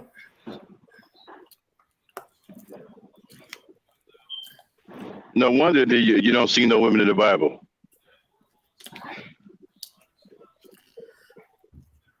No, you can't blame that on just the Greeks because, as I Why said, not? The Old Testament was in Hebrew, or whatever. Yeah, was in Hebrew or whatever the language was. And Well, have you been to Arabia or any of those types of countries, like Baghdad or any place like that? mm-mm. I have. And the Arab men over there are openly gay. I'm talking about ridiculously gay. Okay, are you talking about now? I'm talking, and I'm not talking about. Okay, what makes you think that all of a sudden just happened?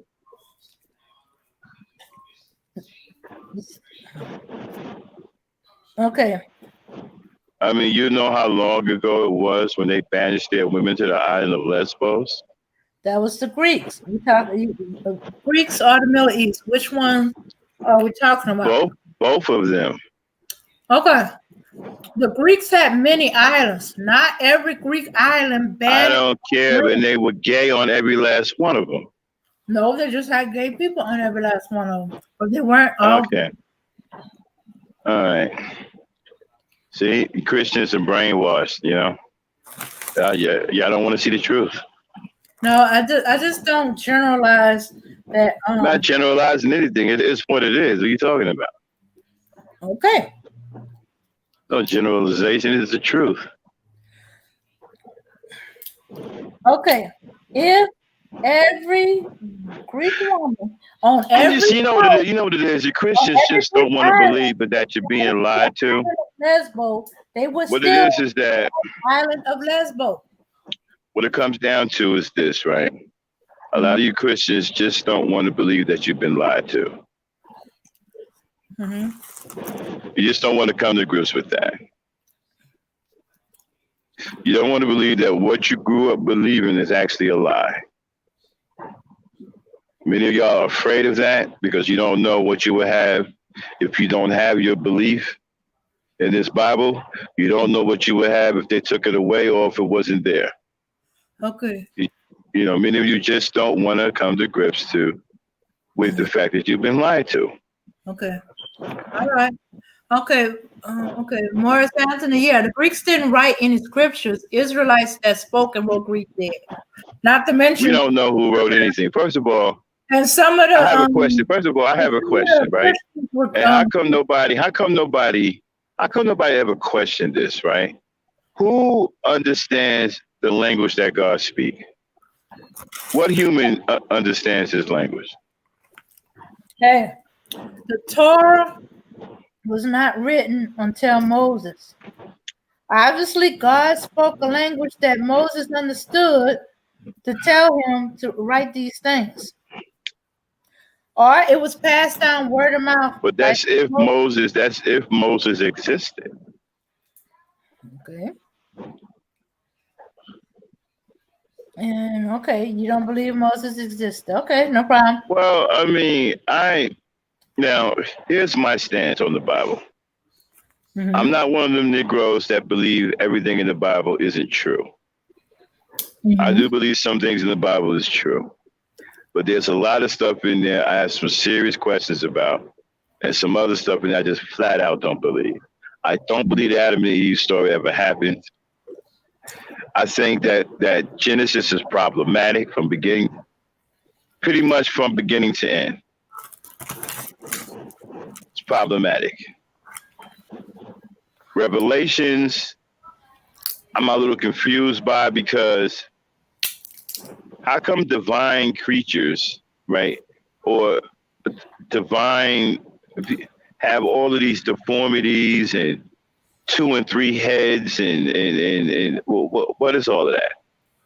Revelation is a bunch of symbolism, and this is a future event. It's not. And there's a Well, lot of some symbolism. Christians, So it might not be an actual 3 or 7-headed creature. there are things, like I said, there are some things in the Bible that I do believe are true. Like the part where it'll come a time where we won't know the seasons, and that the right things will look wrong and the wrong things will look right. I do believe that. I believe that we're in that time right now. So I do believe some things in the Bible are absolutely true. Now, I don't believe anything Paul wrote. I think that's a bunch of BS. And you still have people walking around here talking about an eye for an eye and a tooth for a tooth. Okay. That was not biblical. Jesus was saying that it is said, not that God said, that it is said that an eye for an eye and a tooth for a tooth. He wasn't Now you saying also have that wait a was. minute. Mhm. You also have a controversy about him too. Okay. Go ahead. Because here's another thing, right? Mhm. What happened to his? Why all of a sudden, like, was it in the Bible? Right?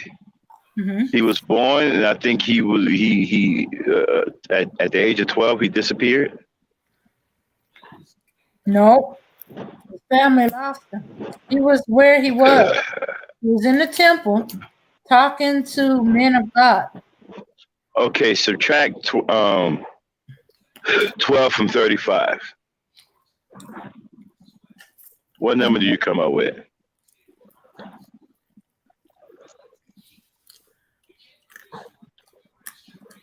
I come up with 20, 23 years. 23. Mhm. 23. So 23 and 12 is 35. So you're going to tell me he went into the temple and did not come out for 23 years? Nope, that's not what they said. They No, that's found not what I said. No. You need to listen. That's not what I said they said. Mhm. I said there's a controversy with him too. Mhm. In the Bible, he was born in the manger, or whatever you want to call it. Mhm. And then I believe we had him up until the age of 12. And then he just disappeared for 23 years. Okay. So where was he for 23 years? You're saying he was where he was, which was the temple. So you're telling me that he went into the temple at the age of 12 and did not come out of that temple for 23 years? No. No. I'm not saying that. You said he was lost. I thought you meant he was lost at that moment.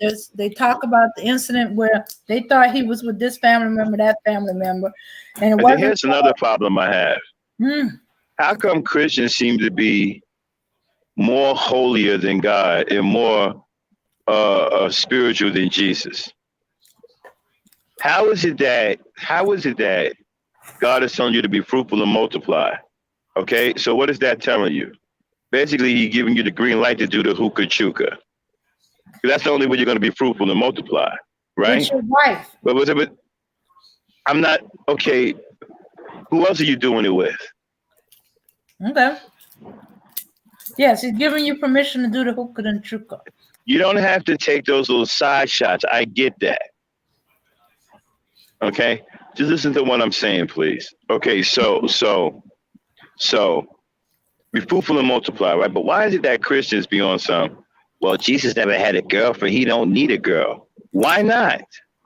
Because that wasn't what he here for. He wasn't here to marry. Okay, stop. That's y'all interpretation of things. No, it is written. Just because a person is on a mission doesn't mean that they don't have sexual relations or intimate relations. Okay, so either you saying he got married, Are you saying he committed fornication? Do you hear me say anything about fornication? Okay. Mm-hmm. Is that something that I said, or is that something that you're projecting? Okay. Hey, I I'm said. just asking you the question. Mm-hmm. Is that something I actually said, or is that something you're projecting? You said the hookah chuka. Yeah, but I was talking about being fruitful and multiply. Okay. I Yeah, wasn't but with that's you. what people. But that's what. Yeah, but that's all people, not just Jesus. But that wasn't what he was here for. He was. That's what y'all believe.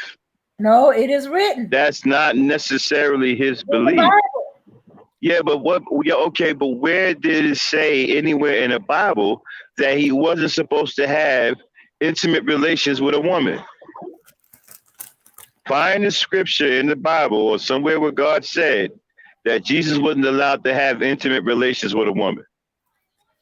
Why would he have intimate relationship with a I woman? need you to find some evidence that he wasn't allowed to have intimate relations with a female. Until we find that, then we cannot say he was not here for that. Until Okay. we find that, we cannot say that he had no right to have intimate relations with a female. Until we find evidence, we cannot say, oh, well, he didn't need no woman. We can't say these things. No, We he don't have any, hold on. We didn't. don't have any evidence that he wasn't supposed to have relations with a female. We don't have any evidence of that. He knew he was going to die. He knew he was going to have to die. That doesn't make any, that doesn't do anything. He knew he was going to have to die horribly. Again, that's your projection. Hold on one second. That is your project. Again, Christians, that is your projection. I don't mind having a conversation, but we have to take turns. We can't just talk over each other. Okay, you. I know this is a. I know this is a touchy. I know this is a touchy subject. I don't mind having it. I'm not afraid of it. Okay? Just because he knew he was going to die and all this other stuff, that doesn't have anything to do with him having intimate relations with a female. As a matter of fact, I can make a case that if a brother knew he was going to die, he would probably try to have as much sexual relations with a female as possible. Maybe leave a seed behind. Okay. Okay. Are we talking about sexual relation with a wife or just sexual relation with anyone? Well, you can spin it however you want to spin it. It's still going to come down to intimate relations with a female. Whether you want to call her a wife, whether you want to call her a girlfriend, whether you want whatever you want to call her. Okay, he's walking the laws that God set in place. So he can't have sex with a woman that is not his wife. Okay, so Auntie says Jesus wasn't a monk and having sex isn't fornication. Fornication is a man having sex with another man's wife. I concur. No, fornication, that's adultery. Adultery is having sex with another man's wife. Fornication is having sex with someone, well, technically it's illegal sex because you're not married to that person. Okay, so you're not allowed to have sex with another man's wife, okay? So you're not allowed to have sex with a woman that's not a man's wife? Okay. He can only have sex with his wife. If he has no wife, he cannot have sex with any other woman. Otherwise, he's committing the sin of fornication. Fornication is not adultery. Adultery is the one where you having sex with another man's wife. So we don't know if Jesus had. What if we find out later that he did have a wife? Okay, then that means that he. And then again, we don't know what he was doing for those 23 years. I find it hard to believe that he ducked into the temple and did not come out for 23 years. That's not what happened. What happened during those 20? Where's the lost 20? Where's those 23 years? He How went. come we don't know? He went home to his family, grew up. It was not that important. Where does it say that in the Bible that he went home to his family and grew up? Okay. They say he went home with his family. They who? Okay, the Bible say he went home to his family. Who in the Bible is saying that? Function on the grow up. Okay. Who in the Bible is saying that? Okay, hold on. Let me find it. Okay. Yeah, we need somebody. We need to know who's saying that. Okay, let me go. Okay, let me see. Let's start with Matthew. Let's see, it might be Luke, but I'm gonna check. Okay. Okay. Let's try chapter 3.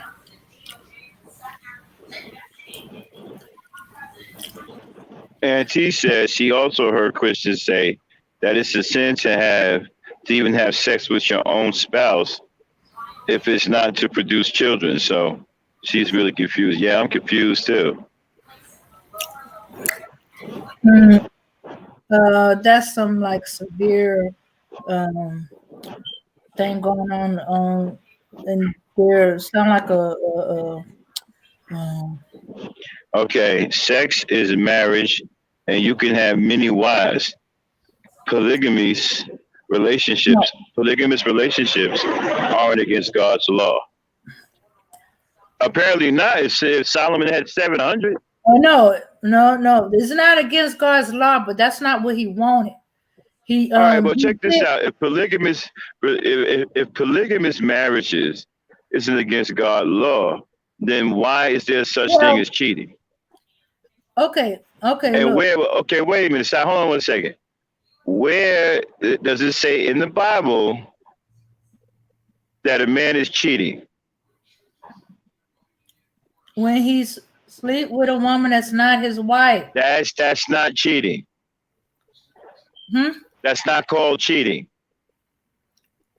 Cheating is just another word for adultery. Okay, so y'all using terms that aren't in the Bible? Cheating? Yeah.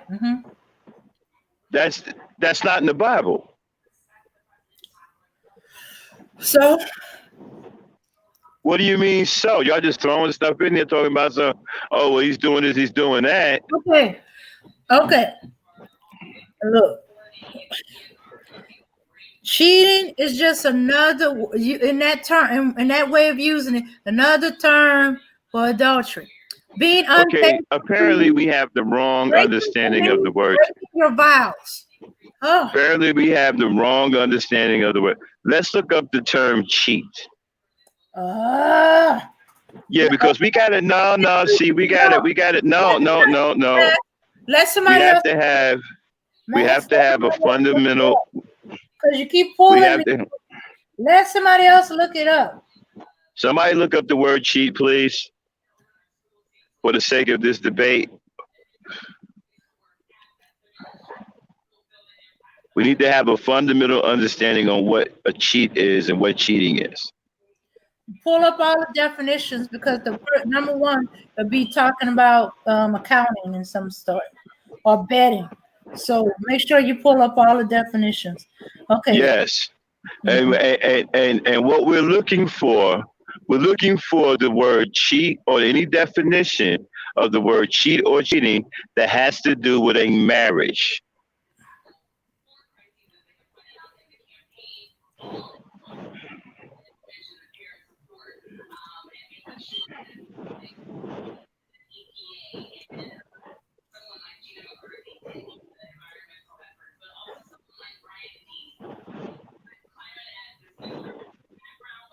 Somebody let me know when they get that word cheat, the definition of that word cheat. I can't look at it right now because I'm working.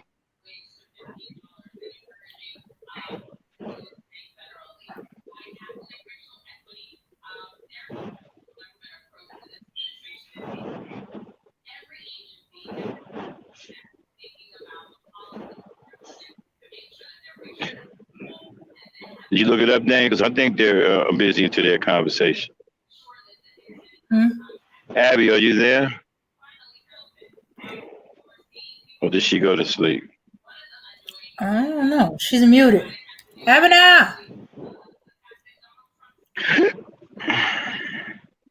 Okay, I think they're caught up in their own thing in the chat. Then you got to look it up. I Okay. can't look it up right now. Ah, okay. Okay. Okay.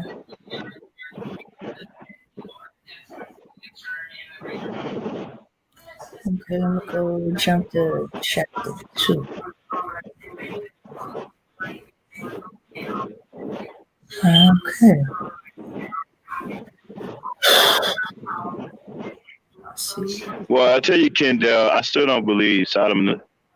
Okay, you guys have a strong point, and I may agree with you on that. But I'm gonna have to be convinced that Solomon actually had 700. Why? I don't believe that. I don't know what Yeah, man out of his natural mind would have 700 wives. Abby, I don't also believe it because Solomon cannot have 700 wives. 700 children. I don't believe it. For me, I don't believe it. yeah, I don't believe that. Now you tell me he has 7 wives, I could probably get with that. And that is insane. Okay, seven women in the same house. That is insane. Trust me, Yeah, I grew up with 5 sisters and a mother. I'm telling you right now, in a house with 7 women, it's insane. And you're the only man in there, man. That's insane. So I'm not even tripping with no 700. if it Abby, is. can Yeah, you look up the word cheat?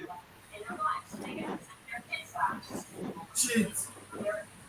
Yeah, can you find a definition of the word cheat? Okay, let me get Got Christians making stuff up and throwing it in the Bible.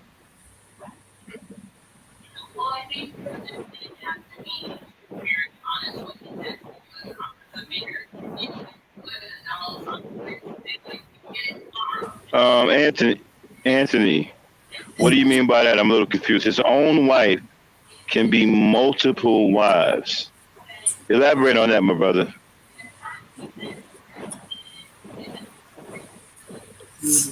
Just His own wife can be multiple wives. is here freely for church? Since sexual morality is occurring, each man should have sexual relations with his own wife and each woman with her own husband. Yeah,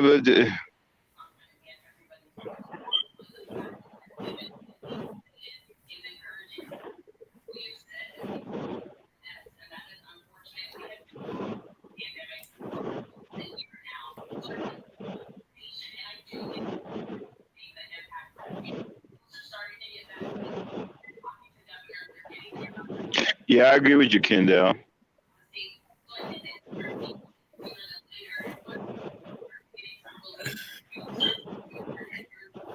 Yeah, I'm confused on that too, Auntie. I'm asking him to break that down for us. Hello. Yeah, I'm here. Yes. Okay, you got Yeah, it, Abby. All right. yes, yes. To defile, to devour of something valuable by the use of deceive or fraud. Okay. Is that the only definition? Okay, to influence or lead by the deceive. No, to influence or lead by the deceit trick or out to first or something else. Okay, I understand where you're going with it. Okay, so deceit, defile. Okay, so I guess you can say if a man is committed to one woman and then he's messing with another one behind the back, yeah, I guess you can call that deceit. Well, actually, that is deceit. He is being deceitful. And Yeah. if you want to say he's defiling, okay, so I guess in this case, cheat does fit. Okay, Dave, so I stand corrected. Uh huh. cheating does fit into the scheme of the situation. Okay, and I found what it said. Uh,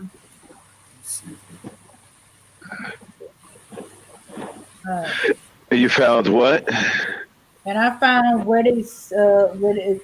Jesus went home. Okay, you want me to read from the start, or you want me to read when they found him? Okay, You could. they did not find him. They went back to Jerusalem, looked for him everywhere. 3 days later, they found him in the court of the temple, sitting among the teachers, both listening to them and asking them questions. All who heard him were amazed by his intelligence and his understanding and his answers. When they saw him, they were overwhelmed. And his mother said to him, "Son, why have you treated us like this? Listen, your father and I have been greatly distressed and anxiously looking for you." And he answered, "Why did you have to look for me? Did you not know that I had to be in my father's house?" But they did not understand what he had said to them. He went down to Nazareth with them and was continually submissive and obedient to them. And his mother treasured all these things in her heart. And Jesus kept increasing in wisdom and in status and in favor with God and men. So basically, he grew up. He went All right, home that's still not. and grew up. All right, you telling me he grew up, but we're not. We don't know. Okay, like what? First of all, at that point, what age was he when that happened? He was 12. He was 12 years old. Mhm. Now after that, what happened when he was 13? Hey, he grew up and he grew in wisdom. That's Well, all we I didn't ask you. I asked you what happened when he was 13. We ain't gonna know what happened when he turned All 13. right. It's Okay. not, Well, then tell me what. All right. Well, then tell me what happened when he was 14. we're not gonna mass. We're not gonna know. There's a whole bunch of people in the Bible, but we're not gonna know whole sections Okay. of the Bible. All Okay, right. So we got no takers there. What happened when he was 15? Max. We ain't gonna know anything till he's 30 and he's at a wedding. Okay, that don't work either. What happened when he was 16, 15, We don't 16, know. 17, We don't 18? know. No, no. He learned carpentry. Oh, Okay, he learned carpentry. He built houses. He did all kind of carpentry work. and we don't know who taught him. We don't know Yeah, where we he do. learned it at. We We do don't know know. what he was Joseph doing. taught him. Joseph taught him carpentry. Joseph was a carpenter. Joseph Joseph taught him carpentry. Hmm. What was he doing in his teenage years? Probably learning, studying, and Did he carpentry. have a girlfriend? We don't know. Did he even talk to the opposite? We Wait a don't. You minute, wait, see, wait, wait a minute. There's no such thing as girlfriends there. You know, there was no such thing as girlfriends at that time. She was you either had a fiance, or you were I can't married, imagine. I can't imagine. or you had sisters and cousins. I can't imagine when you look at the way God sees things, Hmm. right? And even have a natural union between a man and a woman to produce children. I can't see him withholding that from his son. I Why not? can't see. I We can't we see. tell, I can't. we tell men all the time to abstain from sex until they are married. If We Jesus is the do Son of Man, abstain from sex if until they're Jesus married. was if Jesus was the Son of Man, then why wasn't he allowed to have a wife? Huh. Did it? Okay, I don't know about what was allowed, but there it was written. He Well, had a you're certain saying purpose. that. If he end up with a wife, then his purpose changed How is that? because he's supposed to Why sacrifice does his himself. purpose have to change because he ended up with a wife? He's not Adam. Adam was weak. Hmm. Adam was a sissy bimp. Jesus wasn't a sissy bimp. Uh, So why would his purpose change if he had a woman? because then I if mean, we're he talking about We're talking about a man that was challenged by the devil himself, Mm-hmm. and he defeated all of the devil's challenges. So why would a woman derail what he's trying to do? Because his purpose was not to marry. Why would he put a woman through that knowing that he's going to die horribly? Why would he leave her alone defenseless? Because widows at that time period, unless they have children, and male children at that, and then grown older male children, they are left defenseless. But you So, see, didn't he have family? He had a brother, didn't he? yeah. Mm-hmm. Okay, Yes, so too. wait a minute. He died relatively young, didn't he? 33. I Right, believe, yeah, 33. mhm. Wasn't his parents still alive when he died? His earthly parents. Joseph was gone. His mom was the only parent still His alive. mother was still alive. Was his brother still alive? Yes. Okay, so he had family. There was a man there to protect the family. So I don't understand why he wouldn't leave a seed behind, knowing that Because he was going that's to die. not his purpose. His purpose was to sacrifice himself. We understand what the purpose. I don't know why you're trying to make being Okay. with a woman this great. Okay, Uh, Matt. wait a minute. What you're trying to do is you're trying to make him having relations with a woman bigger than what his purpose was. We're not saying that. We're just saying, hey, where was his girlfriend? Why didn't he have a girlfriend? Why was he allowed to have a girlfriend? Didn't There's have no any proof puppy of love. that. Wait a minute, hold on a second. Didn't have any puppy love with a girl. Didn't kiss a girl. Nothing. Okay. I mean, even if you're not going to marry the woman or whatever because of what the situation was, I get all of that. But what about maybe going out to the movies? Maybe they didn't have no movies back then, but maybe somebody was drawing on a big old rock or something. I don't know. Maybe they can sit in front and watch somebody draw a cartoon on a big rock, and that's the way they went to the movies. I'm not sure, but he didn't hold hands with a girl. He didn't hug a girl. He didn't kiss a girl. No puppy love. No nothing. Okay. Because that was not his purpose. They Okay. didn't go for. They didn't hold hands or go for long Purpose. walks in the Okay. desert. The purpose of all that is to court to marry. He's not planning on getting married. If so, his mother would be pushing him to get How married. do you He's know not that? trying to perform miracles for a wedding that ain't his. Where did he say, or did anybody say that he had no plans to get married? He keeps going on about he's about his father's purpose. Where does it say he had no plans to marry? Okay. The fact that he wasn't trying to get married, he wasn't courting no woman. Where does it say he had no plans to marry? All you gotta do is show me where does it say he has no plans to marry, and then we can move on.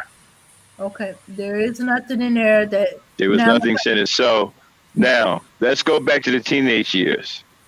I don't know nothing about the teenage years, so skip it. Exactly. This is my whole. No, we can't skip it. How we just gonna wait a minute? No. Actually, it was more than 23, right? It was 24 years. That's right, because he died at 33. Okay, he died at 33. So, okay, so then that would mean 24 years or some 23 and a half or whatever you want to call it. But, okay, so for 23 and a half years or 24 years, we don't know what happened to him. We don't know if he met a girl at the age of 15. Hold on, can you please let me finish saying something? We don't know if he met a girl at the age of 14, 15, and maybe they became friends, and maybe they had a little small relationship and they broke up, and maybe he was falling in love with her and he said, you know what, I'm about my father's purpose, I can't do this. We don't know none of that. Maybe they held hands and went for long walks in the deserts with. Hold on. Maybe they held hands and went for long walks in the desert with a couple of camels. We don't know that. Mm-hmm. Okay. Maybe But they was on one of their long walks in the desert with a couple of camels, and he said to her, hey, I can't do this because I'm about my father's purpose, and broke it off. you trying to give today's standards back in that particular time period. No, I'm just saying, but But I'm telling maybe okay, he met a girl. We don't know. We don't know that. Max, he met many girls, many women. You just friends. Nothing. Oh. Okay, you're projecting. Okay. There is the woman at the well. There are Not there talking are about the all that. I'm female talking about. apostles that I'm he not talking about none of that. I'm talking about he just being the man. You see a girl he like, he attracted to her, and back then they had biblical names like Agatha and maybe he met Agatha. Max. Agatha Oblique, right? Okay, they say he was growing in No, wisdom. They say he was growing in wisdom and in status and in favor with I God. understand all that. No one is disputing it. No one is disputing. That I'm not means disputing any of that. that means that he was born in his Not wisdom. disputing any of that. I'm just saying to you, what if he was attracted by Agatha Oblique? Okay, he probably was physically attractive, but he had Yeah, maybe he wanted to be with Agatha. the self-control not to do anything about it. You see, you don't know that. Again, you don't know that. You don't know that it's not true. Did he get married? Is there We anything? don't know that either. We don't know that. Okay, so he's traveling around. Maybe he did get married and it was kept from us. Mm-hmm. Well, until you can show me where I don't put it past anything. Just like I can't show you where it's written that he did not get married, you can't show me where he did. Can't show me where it's that he fooled around. Can't show me No, where I'm not trying to show you where. I'm not trying to show you he did. I'm saying we don't know. Okay. Well, it comes down to what do you believe? Do you believe that what is in the Bible or not? If you don't believe it, then hey, you don't believe it. If you No, do, it's not that. No. You see, you can't just set some kind of standard across the board for everyone. It don't work that way. No, that does work that way. It comes down to belief. No, it doesn't. It's about belief. No matter how fantastical or illogical. You cannot. No, that's your interpretation of things, and you cannot wash that across the board for everyone. I just said to you, even myself, right? I'm not one of those Negroes that believe everything in the Bible is not true. Wait, is not true or is true? It's not true. Some people believe nothing in the Bible is true. I don't believe that. I believe there are some true things in the Bible. Okay. All right. So you only. But for me, that's a small portion of the Bible. That's because you're trying to logic the Bible. You're trying to use logic with the Bible when you can't. There's going to be gaps. There's going to be things that's not written. No, that's because that is called thievery. Why? What you mean thievery? Things were stolen out of the Bible. Things were taken away. Okay, what things you believe were taken away? A lot of things. There's a lot of missing information. You don't think so? Okay. I mean, we got stories that start in one part of the Bible and don't show up nowhere again until somewhere deep, way down and hidden behind some other type of scripture. Okay. I mean, you start reading a story in one chapter, all of a sudden it disappears. You reading something else, like, wait a minute, what happened to hat racks in wait a minute, hold on for 1 second. Okay. What's the three boys, hat rack, Meshach, and Abednego? Yeah. So you're reading about them, all of a sudden the story disappears. And then you do something else, and you're reading about Nebuchadnezzar, then hat rack, Meshach, and Abednego show up again. No, I'm not saying it happens. I'm not saying it actually happened. I'm just giving you an example. Okay, the You know, books you of could the be reading Bible. about, you could be reading you read about King David in one scripture, and all of a sudden the story just stops, and you start reading something else. Now you're reading about King Blue.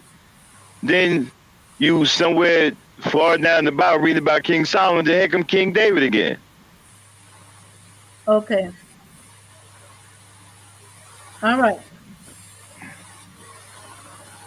Okay, are we talking about stuff that pops up in the New Testament when they quote in scriptures? Are we talking about when Jesus says this or that? Because Jesus was there from the beginning with God. So of course he's going to 20. know I'm certain things that not Adam disputing can't any of that. I'm emphasize talking stuff about the with no. 24 years he was missing. He wasn't missing. They just didn't write Well, anything then how come on him. you know? How do you know that? Because the books were written by Matthew, Mark, and Luke. They written on the parts that they were interested. They were different of different aspect of Jesus. That one of them was writing about his lineage. One was writing about uh, I totally understand all of that. and another was That still talking about doesn't okay. that still doesn't do anything for me. I need to know what happened from age 12 to 33. Well, you're never gonna know until you come forward and talk with Jesus in person. Now, well, no, I believe it's out there. I don't think so. And why wouldn't you? It meant for us to Okay, know. so It's you're not gonna that tell me, important. wait a minute. So you're gonna tell me, no? You see, again, that's the way you see things. Mhm. To you, it's not that important. You can't project that on everyone else. You see, you Christians have a nasty habit of projecting your thoughts on the people. Y'all need to cut that out. Now, here's my What? thing, right? But you Excuse project me. your thoughts on me, Max.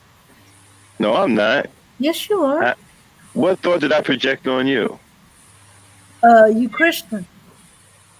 Well, you are a Christian. That's not Yeah. projecting no thought on But you. we're not all the same. I We're not. well, We're not. well, I don't know about all that. Yeah. I'm not saying all of you are the same, but most of you are. There's enough of you that is. Okay. There's enough of you that are exactly the same. Okay. Hold on a second. I want to answer Auntie's question. But if Jesus was the main character in the Bible, wouldn't they put his whole life in there? He only lived 33 years, so why not? Okay. So, okay, during that time that we don't know, he was living a life as a man or a young man growing up, learning his father's trade, learning and studying about God with the new. So the so we need so we jump from that point when he was 12, when he was already starting to show a sign of his divinity, and he thought his purpose might have been through ministry. But as he grew in wisdom, and he started learning his purpose and learning more. That's why 30 years. You wait till he's 30. That's when his ministry started, when he started doing God's work. He had to live as a man to show that it's possible to live God's laws as a man. No matter how difficult it seemed to be, it's possible. He was the example. And since he was the only one who could, he had to live like a man, to live those laws, to be able to do them perfectly, so And that he would be found spotless to be a sacrifice. here's another thing, right? Kendall said something very interesting. He said they didn't start writing about Jesus until at least 40 years after his death. The Gospel of Matthew, Mark, and Luke and John were not written by Matthew, Mark, Luke, and John. Yep. Okay. Hey, who is Matthew? Uh-huh. Who is Matthew? He's one of the apostles. For who? Jesus. So he was one of the ones in that part of Jesus' disciples. He Mm-hmm. was in there. Yeah.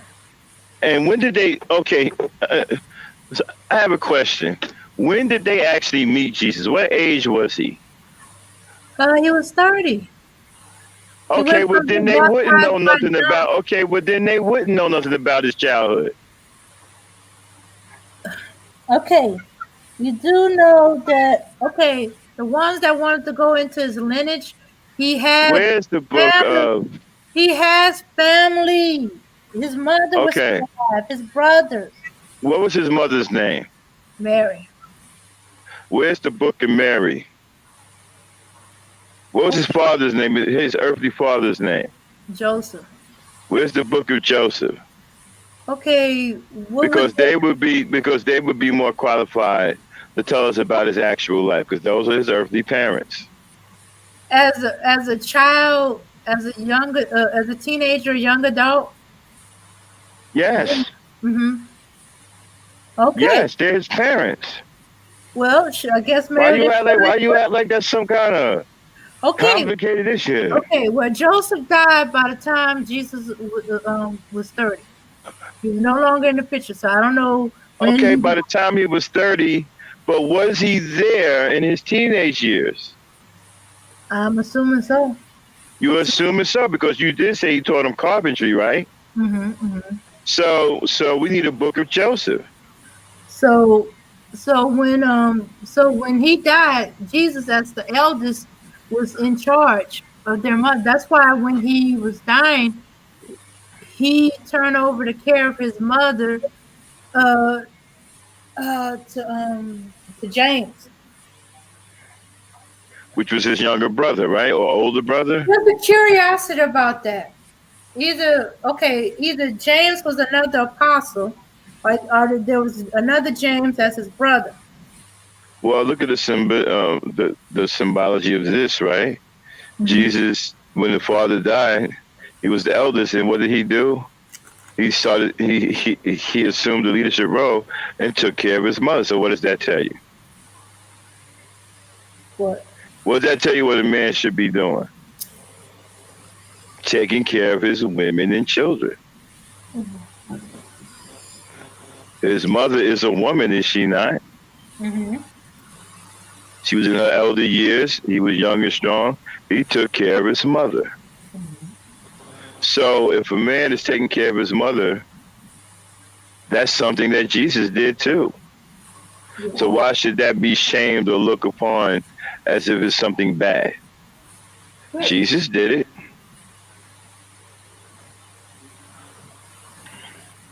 Well, who's not taking care of their parents or their mother? That's No, I'm part of saying that these sissy mother and bears would father. say, That's no, I'm part of the saying that Ten these, Commandments. hey, I'm saying that these sissy bears would shame a man for taking care of his mother in her elderly age or whatever, taking care of his mother. They would Mhm. shame him for that. They would call him weak and they would call him all kinds of names. They would say that he's a simp and stuff because a lot of them sissy bims and manospheres, they hate their mothers. They call their mothers bitches. I've heard someone call their mothers bitches. Okay, so That's why they're not going to live long. Their time on earth is going to be short. it's an honorable thing. Brothers, it's an honorable thing in the eyes of the Creator to take care of the women and children in your family. Hmm. This is not a thing of shame. This is a thing of honor. If you believe in Jesus and you believe the story, he was taking care of his mother when his fathers died.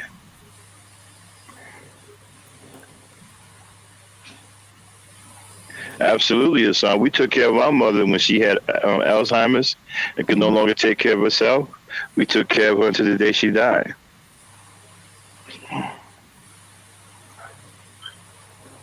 I tell you, man, Alzheimer's is a very painful thing to endure. I don't ever want to wish that on anyone. I had to watch my mother go through that, man. It's a very painful thing to endure, especially when she gets to the point where she no longer recognizes you. It's a very painful thing to endure.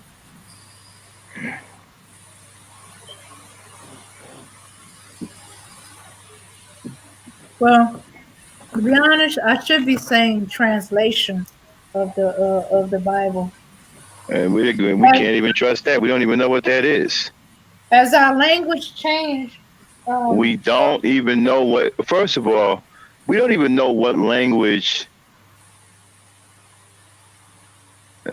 Okay, so you're saying it was in what, two different languages?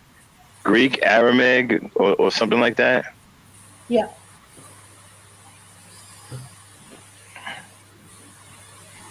Very interesting.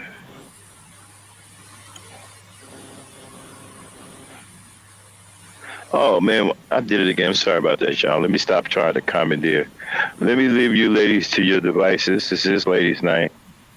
I'm sorry, y'all. I got a little carried away. I forgot this was ladies' night. I thought it was gangster talk. Um, but let me get on out of here. You ladies have a good night and finish up your ladies' night. Okay. Sorry about that, y'all, but I got carried away a little bit. Talk to y'all later. Peace, power, and unity. Oh well.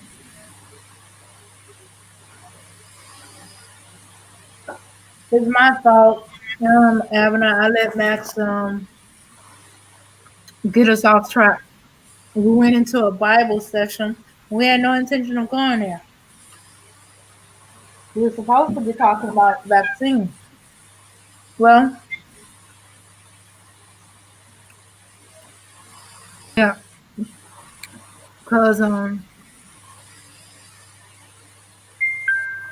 okay, Abner, Abby,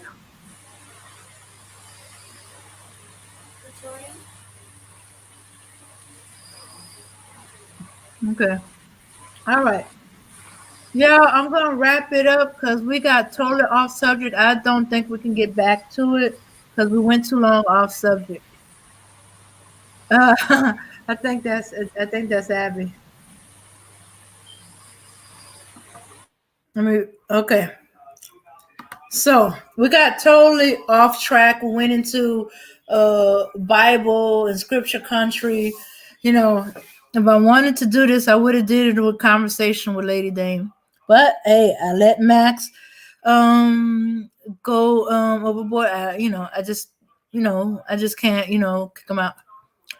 Okay, and I don't think I can get back into it because we went too far off topic, and it's kind of like I'm derailed and stuff like that. All other stuff I wanted to talk about is um is off. Okay. Only thing I'm gonna wrap it up with is the Moderna COVID vaccine is under investigation because several people has had reaction to it. That's mostly in California, but not all. It's just like a certain lot of it. People had some reactions to it, and so they investigating. So that particular lot, since no other lots was having problems like that, they are investigating what's going on. Was if there's a problem with that particular lot or not. Then this is also a little interesting. Um, the FDA gives approval for syringes to extract an extra dose of from the vials of COVID. It's a certain syringe. One type of syringe you can get 6 doses, and another one you can get 5. So they're approving of a particular syringe since you can get 6 doses of it. But if you get 6 doses from one vial, you're gonna have to get 6 doses from the other vial. You got to be exacting. So I guess since you can do Well, it, huh? What? Okay. yeah, I'm back. I'm sorry about that. Hey, listen, well, let me apologize. I didn't mean to throw ladies' night off for whack, y'all. We just got a little. Sometimes because me and Dane, we be having these discussions in the back chat, and they become very interesting. And I got a little carried away. I thought we was in the back chat, or I forgot that I was on ladies' night and went in the gangster talk mode because these biblical discussions me and Dame have be a little heavy, you know. Trust me, this isn't the first time me and her done went at it about this Bible and stuff. We've done it in the back chat a couple of times. So my bad. I didn't mean to derail ladies' night though. Mm-hmm. Yeah. As a discussion like this could do, it's big. It could derail. One of these days, we're gonna have a show where we're gonna get after it, and I want to get some people on here that know the Bible or whatever. And we Mm-hmm. can have a show where we showcase that kind of talk because I'm actually holding back a lot of stuff. You know Mm-hmm. what I mean? So we're gonna get on here and let it rip one day, um, and really tackle this thing head on.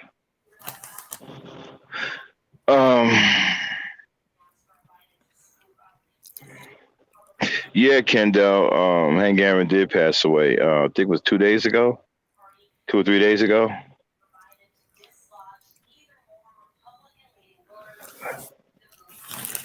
Yeah. There's a couple of gospel songs. Well, they sick right now. They ain't passed yet. Um.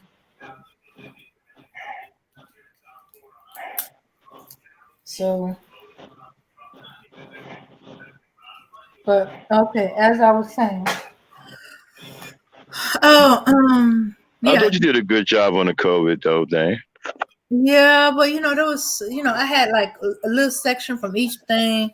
It's a little frustrating. I did, some research, and then is another time where it gets derailed, and I don't use it. Hmm. Oh, no doubt, Hassan. The dame is a classy lady. That's why she's my partner, man. She rolls with the Black Knight. You know what I mean? That's my people's right there. Classy lady.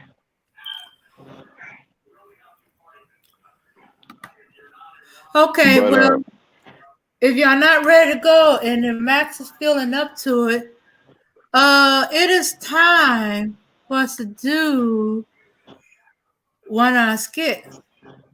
hmm.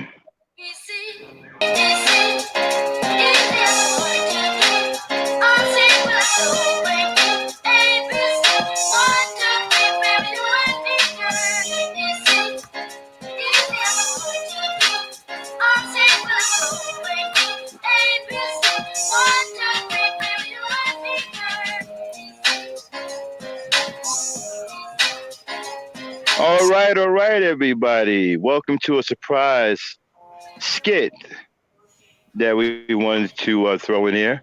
It is called Dear Dame. And in this skit, a letter is going to be written to Dame, and then she is going to answer the letter to the best of her abilities. All right? So sit back, listen up, and enjoy. Here it is, Dear Dame. Ready, Dame? Ready? Dear Dame, my name is Rufus Roughcut. I just turned 42 years old. Now, I've been living with my mama for as long as I can remember. Yesterday was my birthday, and and for a gift, my mama didn't give me anything for the first time in my whole life. She kind of uttered some words at me. I didn't clearly hear them. So something about getting my own place.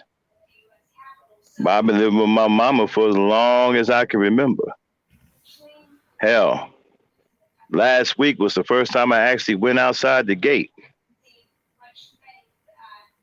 I don't understand something though. I need you to help me out. Now I've heard about you through a couple of friends. They say that you got the advice and all. Can you give me advice as to what I should do? At the age of 42, my mama doesn't want me living here no more. I don't know what to do. Signed, Rufus Roughcut.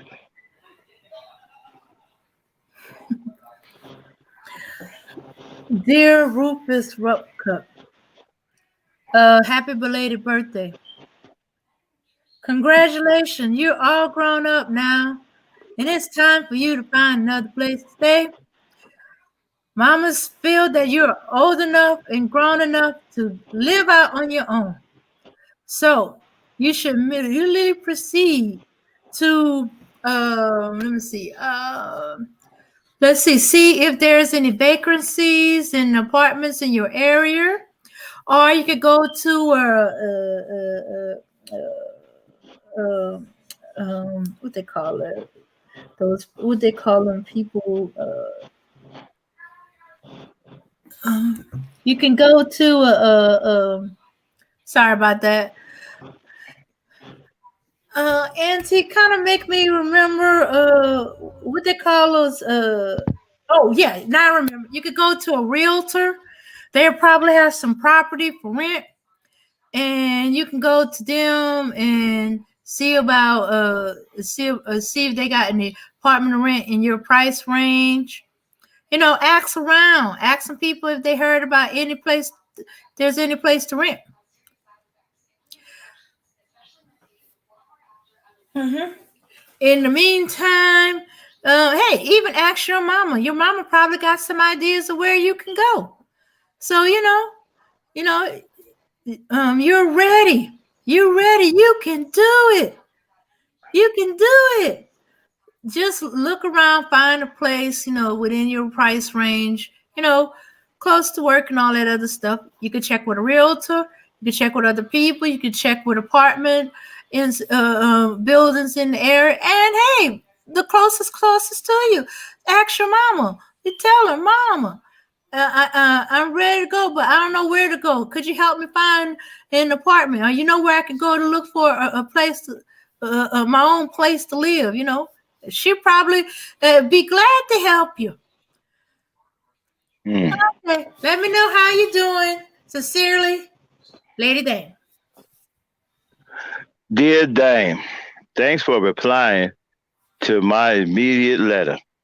Well, I tried to do some of the things you said in the letter. I ran into a couple of problems though. I Mhm. understand now that you need money to do things in this world. Mama never told me about that.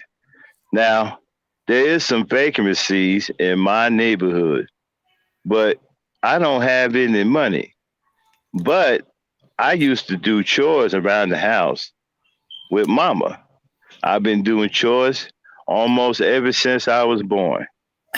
And so that makes my mama my boss, right? So I went to my mom and said, "Hey, you owe me some money for doing all these chores." Well, she told me to go into the kitchen and bring her the broom. So I brought her the broom, and while I was continuing to add up all the money she owed me for doing chores around the house for all these years, she proceeded to break the bottom off the broom and took the handle and started swinging it at me. So much to the point where I had to run outside in the yard to get away from getting hit. I don't know why mama's acting crazy, but she won't let me back in the house now. Do I go to get me a lawyer and sue mama for the money she owed me for household chores? Sincerely, Rufus Roughcut. Uh, okay, dear Rufus. No, don't sue your mama. It ain't gonna do any good because chores are not a job. Chores are things that you need to do to live. So all them things she had you do, you're gonna also have to do when you have your own place. So think about what you can do and go to the employment agency and see if you can take those skills that you learn from your mama and put them towards a job.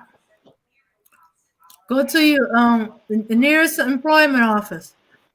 Okay. See if you can go to the church, have the pastor, since you're now been banned from your mama. Either he'll help you get together with your mom and she'll forgive you, she can help you, or they can help you find employment. So go to your church and talk to the pastor or the deacon and see if they can help you find a job and a place to stay. Sincerely, Dane. Oh, and they can also see about the knot on your head from the beating your mom gave you. Take care. Can't wait to hear from you again. Sincerely, Lady Dane. Dear Dame, thanks once again for answering my letter in a promptly fashion. Well, here it is. I took your advice and went to one of those employment peoples. Well, there seems to be an issue with the thing called an application. Mm-hmm. Well, the lady was trying to help me fill it out, but we couldn't get past one part. It said something about work history. Didn't Mm-hmm. quite understand what that meant, so I asked the lady, well, what do you mean by work history?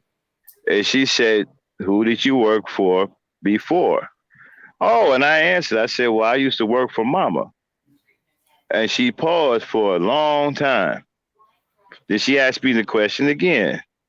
Well, who did you work for? I said, I work for mama. And she said, well, who was mama? I said, my mama. And she said, you work for your mama? I said, yes. She said, oh, your mama's self-employed. I didn't know what she meant by that. What is self-employed? Anyway, we got a little confused and a little sidetracked. So I said, no, I don't know nothing about mama being self-employed, but I know I used to work for mama. And she said, okay, what did you do with your mama's at your mama's business? I said, well, my mama don't have no business. My mama own a house. And she said, well, what did you do? I said, well, I cleaned up my room. I cleaned up the bathroom. I swept out the closets. I mopped the floors and I took out the garbage. And I say I'm earning a decent way, but my mama never paid me. So the lady said, well, what did you actually do for a job? I said, well, that's what I did. And she said, okay, do you have a work stub? Don't know what a work stub is, never heard of one. And so she said there's some fundamental problems with the application and we're not going to be able to finish it. So she told me to leave and come back when I have what is called a work history. Now, you have any idea where I can get a work history?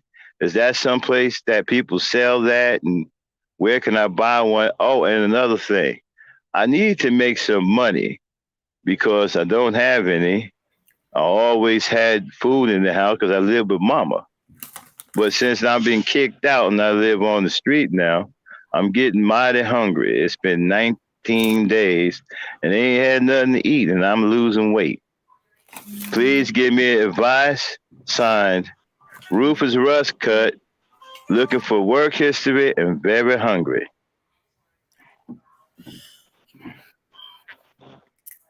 Okay. Dear Rufus Roughcut.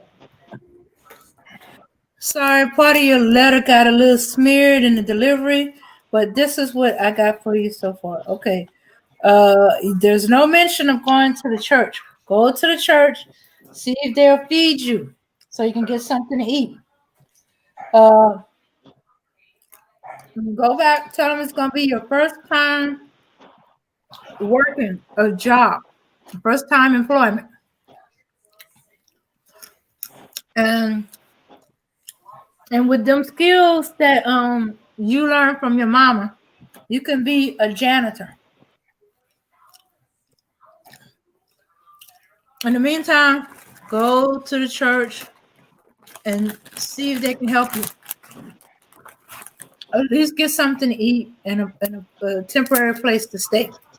Or go to the homeless shelter. See about getting in at a homeless shelter. But in the meantime, drink as much water as you possibly can to fool your stomach into thinking that it's full. And it'll also drown the growling noise that's coming from your stomach. Sincerely, Lady Dane. Dear Dame, once again you have answered my letter in a timely fashion. Well, this is what I have finally for you. I did go down and talk to the pastor of the church. Mhm. He said he would give me a job. So I have Really? to sweep the church out every Sunday, and he's going to give me a total of $72. I Mhm. feel real good about that. I'm going to save up my money and I'm going to buy me a watch so I can know exactly what time it is every day.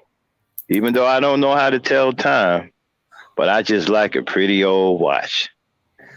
I'm also thinking about finding me a soulmate. Well, I got a ways to go because of what I've seen from a relationship between man and a woman. Man got to have a lot of money. And sweeping that floor at the church gonna take me a mighty long time at $72 every Sunday. But at least I got a job. I sure do miss mama, but I live now in the basement of the church. At least I have a place to stay, and I just found out that I have a new favorite snack. And those favorite snacks are called vanilla wafers. I never tasted anything so sweet, so good in my whole life. But I like to thank you for helping me. I hope that one day I can send you another letter to let you know how successful I've become. Thank you very much. This is Mr. Rufus Roughcut with a new job and some vanilla wafers. Sincerely. Thank you very much. Lady Dane.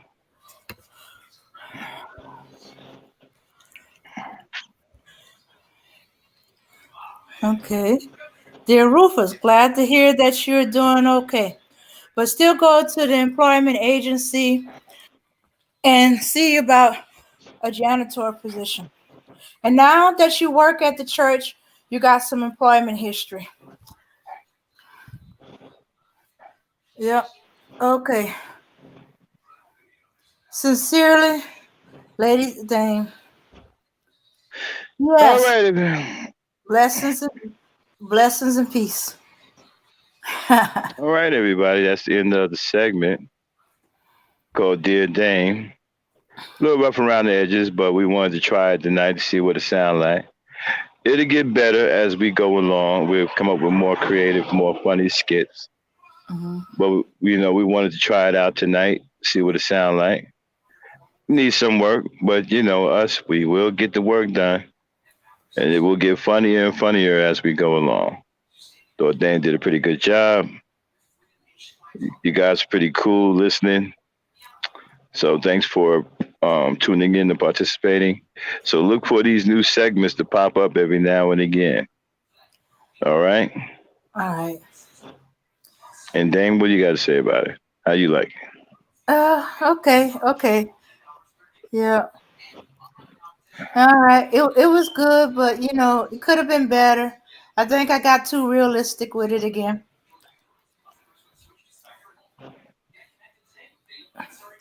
All right. Everybody, I'm gonna call it a night, and we'll see y'all next week for ladies' night, if not sooner, in one of the others. Gangster Talk, Conversation with Lady Dane. Who knows? Even Maximum Overdrive might come back. But Yeah. And yeah. good old Rufus might make another appearance. Never know. Yeah. All right. So, okay. Good night, everybody. Peace, power, and unity. Thanks everybody for coming. Hassan, T, Kendall, Roland, and Emmanuel Briggs, and everybody. Peace, power, and unity. Earth and Nation peoples.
your night. Tonight, everything's gonna